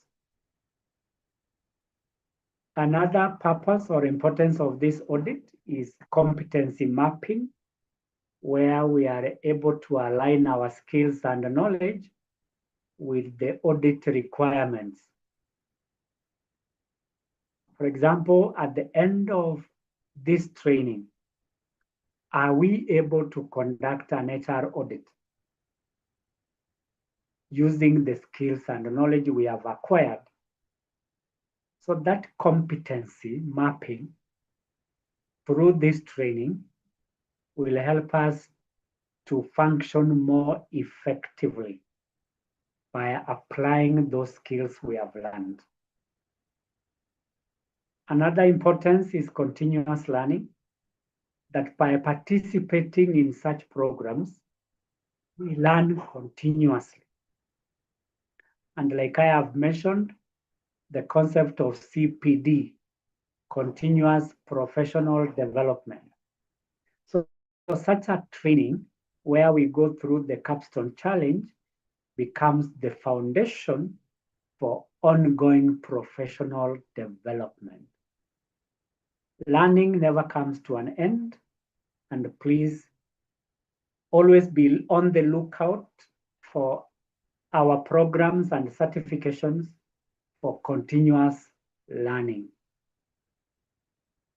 You will thank yourself for ensuring that you continuously learn, because the moment you stop learning, you start stagnating and eventually you die professionally.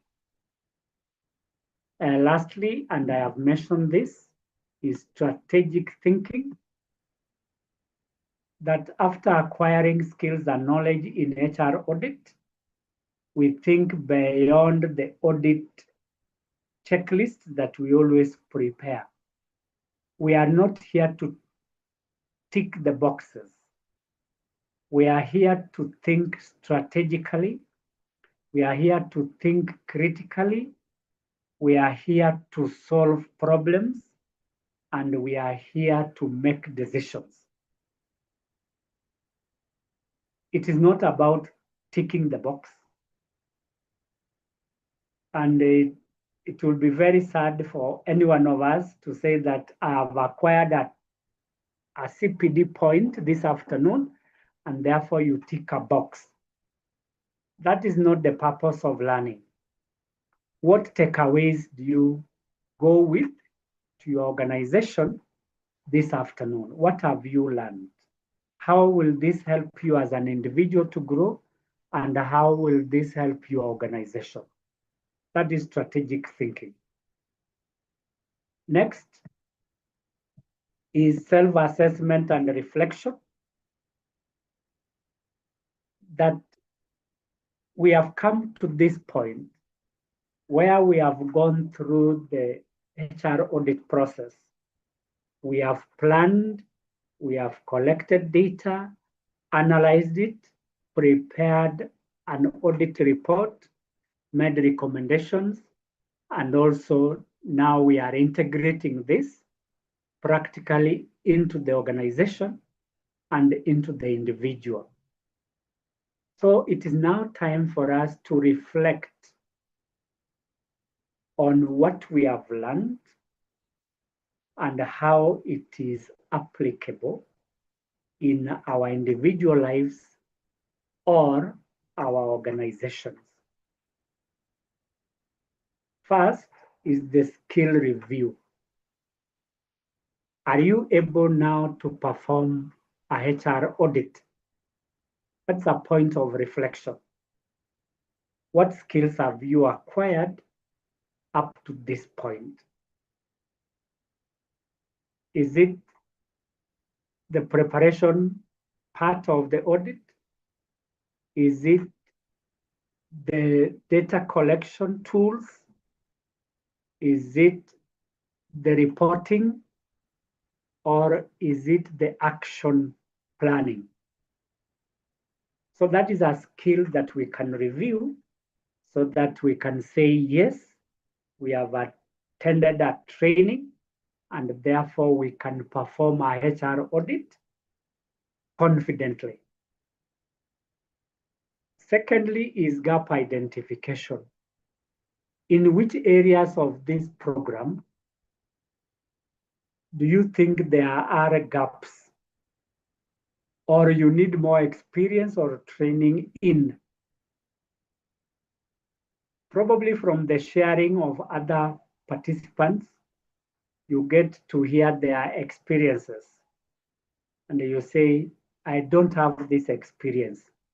That becomes a gap. Or there are certain skills and knowledge that you still don't know.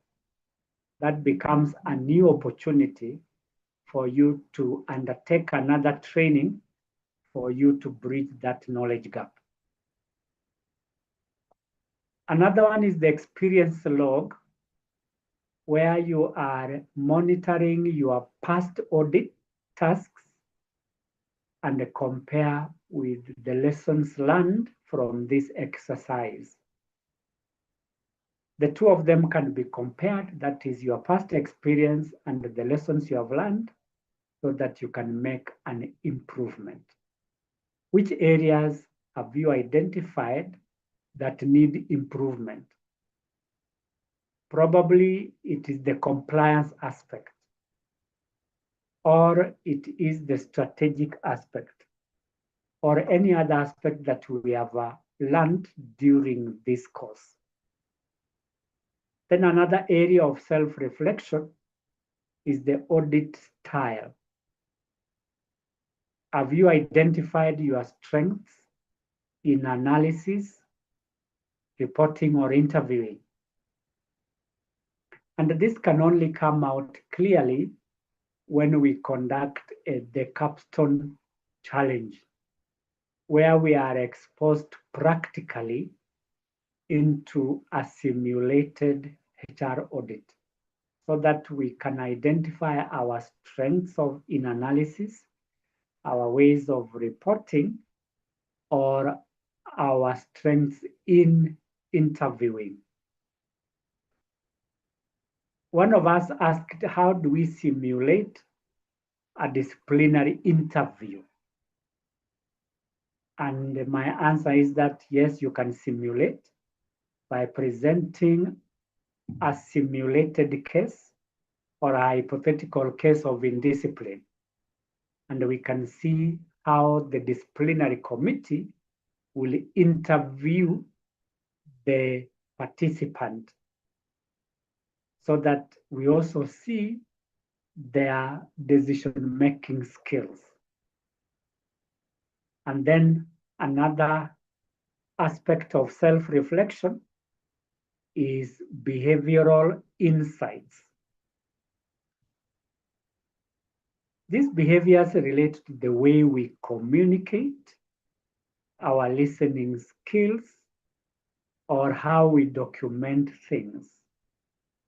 For example, in communication, during the capstone challenge, each group is expected to present its findings. These findings are a communication opportunity where we should communicate our findings in a clear, precise, and impactful manner. So without the communication skills becomes difficult. And that becomes an opportunity for us to reflect. How well can we communicate our findings so that we can be impactful in our HR audit? Listening is another skill. Do we listen to what others have to say? I mentioned earlier on that during presentations, listen. By listening, you get feedback on how you are doing, what you are doing, and its effects. Without listening, we will never learn. Why? Because when we don't listen and talk throughout, we are simply repeating what we know. So listening gives us an opportunity to get or obtain insights or different ways of doing things. And then documentation is the way we capture what has been audited, store, and share. In knowledge management, there are two types of knowledge, or even more. Let me talk about two. One is the tacit knowledge, and the second is explicit knowledge. Explicit knowledge is any documented knowledge. This can be in the form of a policy, a manual, or a report. And now that we are talking about audit reports, we should be able to develop certain insights or acquire insights on how we can document that. And this documentation is in the form of the structure. In the capstone challenge, we will be looking at the different ways in which the participants present their findings in a structured manner, starting with the cover page, the introduction, and others. That's a way of documenting. Do we develop habits for documenting these reports? The answer should be yes. And lastly, performance rating. How do we score ourselves either during this capstone challenge or during the actual internal audit? We can develop a rubric where we are scoring ourselves, either exceeding expectations, meeting expectations, or below expectations. And in each of those categorizations, we can give a mark. Like below expectation could be below 70. Meeting expectation between 70 and 90. Above expectation is 90 and 100 or beyond 100. So how do we score ourselves? is an area of reflection. How can we assess ourselves in terms of success in this audit? At the individual level, we can develop an audit toolkit, and this becomes a template used anytime we are called upon to develop or conduct a HR audit. So in your toolkit, what should you have? One, a template. Templates like the ones that I presented in terms of one, the HR report, and two, action plan. That template shows the checklist, the matrices, and the reporting outlines. Another toolkit that you should have in your pocket is the digital tools. Softwares that can help you to, one, collect data, two, analyze data, three, present data, and four, share data. And this can be in the form of AI tools or automation technologies. For example, AI tool for collecting data can be an example of ChatGPT. That is a digital tool, which is AI. And in AI, we can collect data using, or we can develop a tool such as a questionnaire where AI answers people back. Then a library of resources such as documents. And which documents do we keep in our library? The laws, 2, regulations, 3, case studies, and 4, benchmark reports. That this library becomes our reference points. That in case we want to refer to a legal provision, we have a register or a list of compiled laws such as Employment Act, Labor Institutions Act, or WIBA. Then case studies. These are hypothetical or real case studies which contain problems, which contain real people or hypothetical or cases that have been analyzed. And we learn from these cases, especially during training. We can use case studies to train our managers as a form of management development program. For benchmarks, these are reports that we prepare after we conduct benchmarking.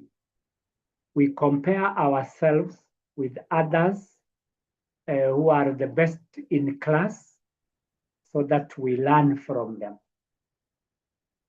Then another tool in our checklist is networks. During training such as this and the ones that we will conduct from next week, we meet other people from other organizations. This becomes an opportunity for networking. If not through these trainings, we can join professional bodies such as IHRM. And these bodies enable us to acquire skills and knowledge related to audit. And in some cases, we can create a peer support system, which can be internal. For example, we can create a WhatsApp group after a training or after an actual audit, so that we can be interacting or networking, as it were, for purposes of sharing knowledge, sharing experiences, or getting to know what is going on in our sectors. Then feedback mechanisms. We need to know the reactions of people, that we can have tools that can help us to get feedback. Which kind of tools can we get? We can create in our systems question and answer portals where people can ask questions or can give insights on what can be done. Alternatively, we can have dashboards, which I've mentioned before. These are systems either within HRIS or within ERPs, where we can post audit reports and people can react and we can get feedback. And lastly, journalization. Just like in accounting, we journalize. We keep a log of the audit activities so that we can tick the boxes that we have done. 1, the planning. 2, the audit team. 3, data analysis and others. So this journal will help us to refer to it and learn more where there are gaps. And then how about setting personal goals? That at a personal level, based on this audit, we can start auditing projects like recruitment and selection as a project. So we set our goals based on the upcoming projects. For example, what do we want to achieve in the upcoming recruitment and selection based on the previous audits? Secondly, where we are weak, we can look for mentors so that we can learn from them. Another goal could be a certification where we complete certain programs which attract a certificate. This certificate can be used, 1,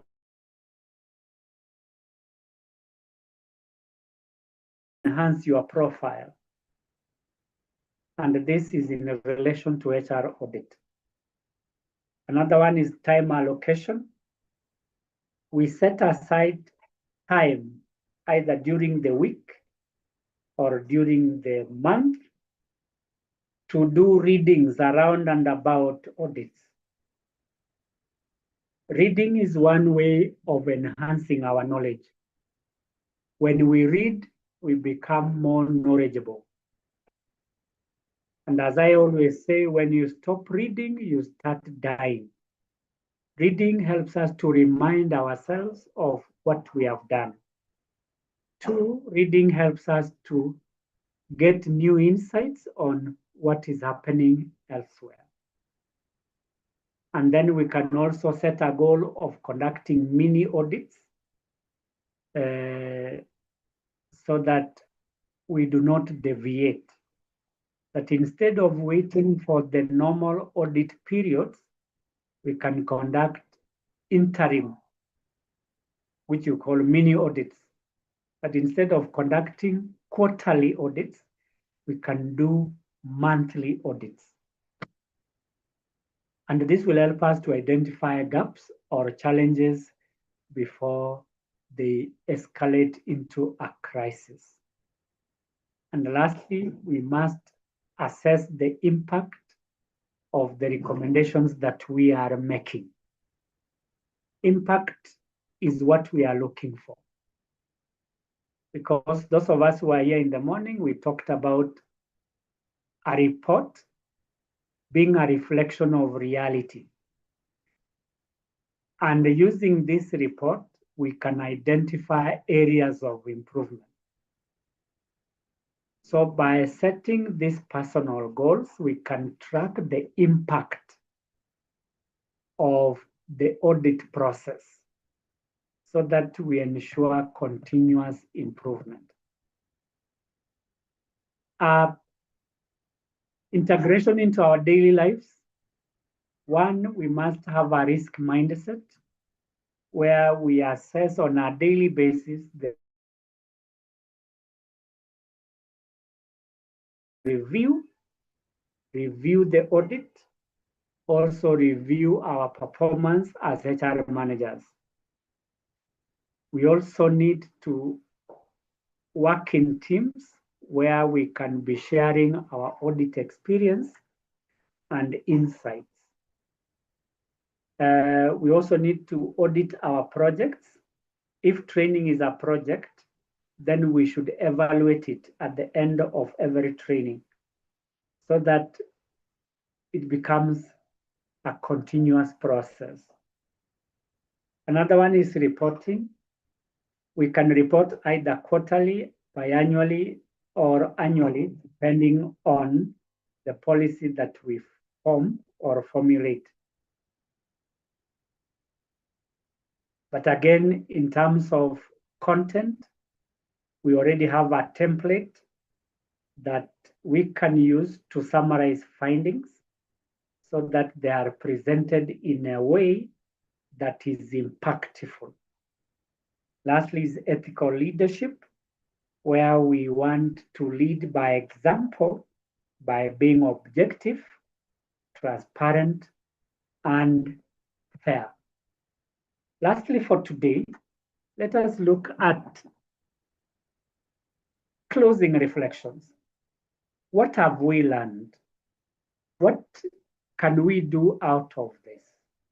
So as we conclude this engagement, we need to reflect on the role of compliance, which we discussed on Wednesday. Compliance with the law, compliance with the regulations, compliance with the policies. And then accountability. We need to be accountable for this process. And because this is our baby, we must ensure that it is successful. Second, to reflect on the strengths and the gaps that have been highlighted, so that where there are gaps, we address them so that we align ourselves either with the legal requirements or best practices or organizational goals. And again, we need to be forward-looking, and therefore going forward, the knowledge we have gained can guide policy refinement, strengthening our systems, or aligning ourselves with the laws and regulations that govern recruitment, training, performance management, and others.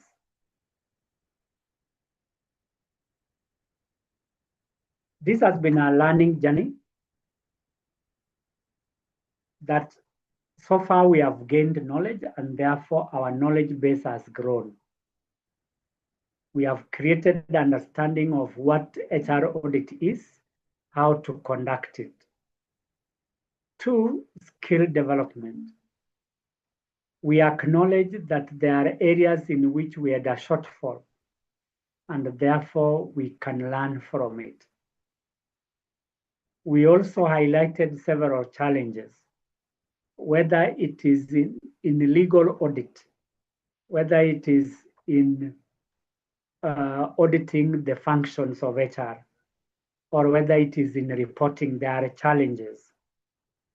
Some challenges might look like they are difficult to surmount, but upon reflection, we are able to come up with solutions. Again, we reflect on success moments, especially when we conduct that capstone challenge. How valuable has been the course to us? Then learning, what have we learned? And in terms of next steps, how do we apply this knowledge so that we can continuously learn and also solve problems?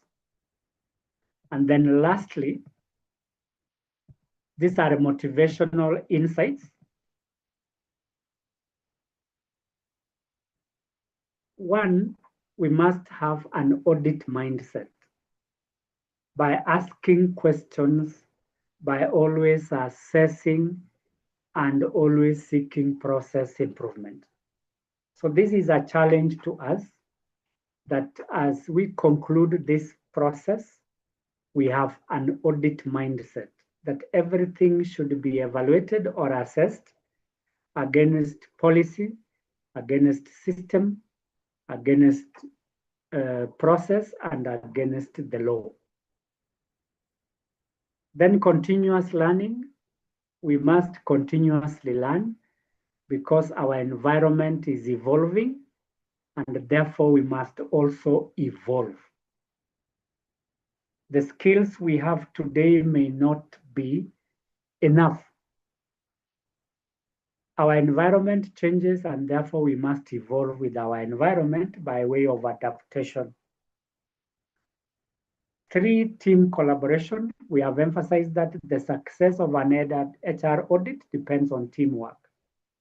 We must cultivate a culture of team working, which will help us to achieve synergy. Another thought is strategic thinking.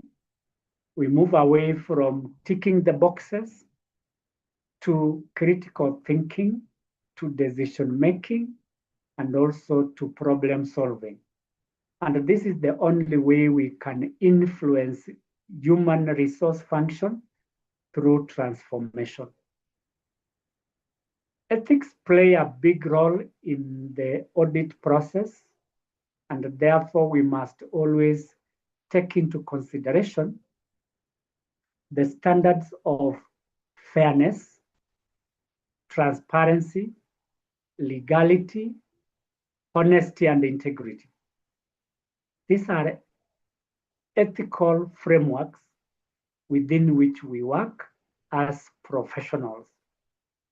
And the very last, we celebrate ourselves for the big or small wins we have achieved. Now that we have completed this course, we celebrate ourselves because it was a journey from Wednesday and it has ended today. We have acquired several CPD points for those of us who have attended since Wednesday. And if you have attended all of them, you have 6 CPD points. But for you to have a certificate, you can come to the Nairobi Safari Club on the 20th to the 25th so that you can get a certificate. You will be certified as a human resource auditor. And the good thing is we should be able to apply the knowledge that we have acquired in our organizations and also inspire others.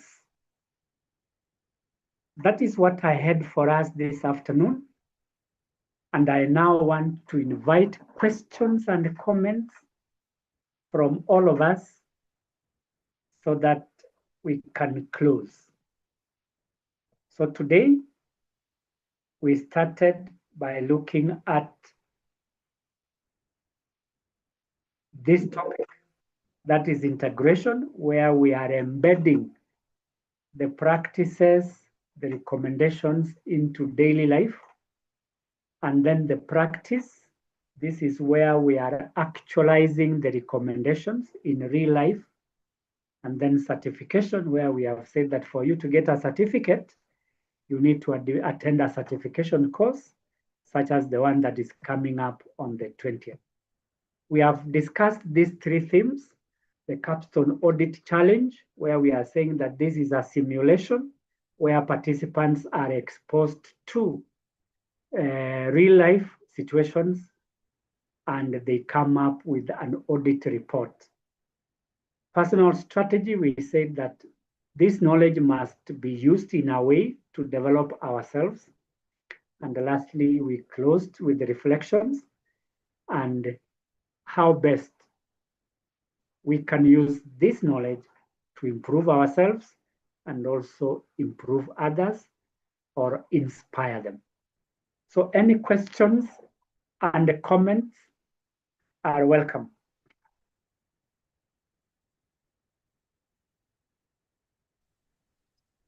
Mwalimu, thank you so much for the training. I've really learned a lot. Yes. It has been a bit of a refresher for me. I did this program with IHRM in 2022, but it's like I've learned afresh. Oh, that is very good. If you have learned afresh, I'm very happy. Yes. Go ahead. I don't have a question. It's just a general remark I was making in terms of appreciating what you've really taught us. I've managed to attend for the last 3 days. Congratulations for the successful completion of this program. Therefore, you have your 6 points. Okay, and I'm happy that you have learned. And this should not be the first and the last opportunity for you to learn. Please be on the lookout for other programs so that you can learn more. Thank you, Frida. Okay, welcome. Anybody else with a comment or a question to make?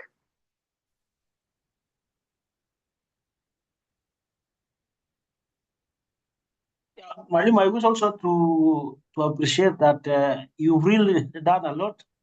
Yes. And you are a very strong speaker. Imagine you've been talking the whole day alone. Of course, we will be following. But thanks a lot for the insight. I have heard you the first day that we will get our certification. Now I'm hearing again you are saying until we come to class on 20th. This program, if I may answer your question, this program was modular. That you complete one module, you get 1 point. You complete another module, you get another one. On day 1, on Wednesday, if you completed the 2, you get 2 points. Day 2, you get 2 points, and day 3, you get another 2 points. That makes it a total of 6 points. This is not a certification because for a certification to be awarded, you must have attended physically a program on HR audit, which we are going to conduct from the 20th to the 25th. And as I have emphasized, what makes you a certified human resource auditor is the capstone challenge. This takes you through the paces of conducting an audit in actual sense, so that as you leave the training, you can actually conduct that. I may have sounded that it was a certification, and if I did, my apologies. This is not a certification, but this was modular, and each of us will get a point for every module undertaken. Thank you, Benjamin. Thank you, Mwalimu, and we have your evening. So if there is no other question, I want to thank you very much for your participation. Thank you for attending this course successfully. And it is now my singular opportunity to declare that this course has successfully ended and wish you God's blessings as we attend other courses. Have a good evening and may God bless you.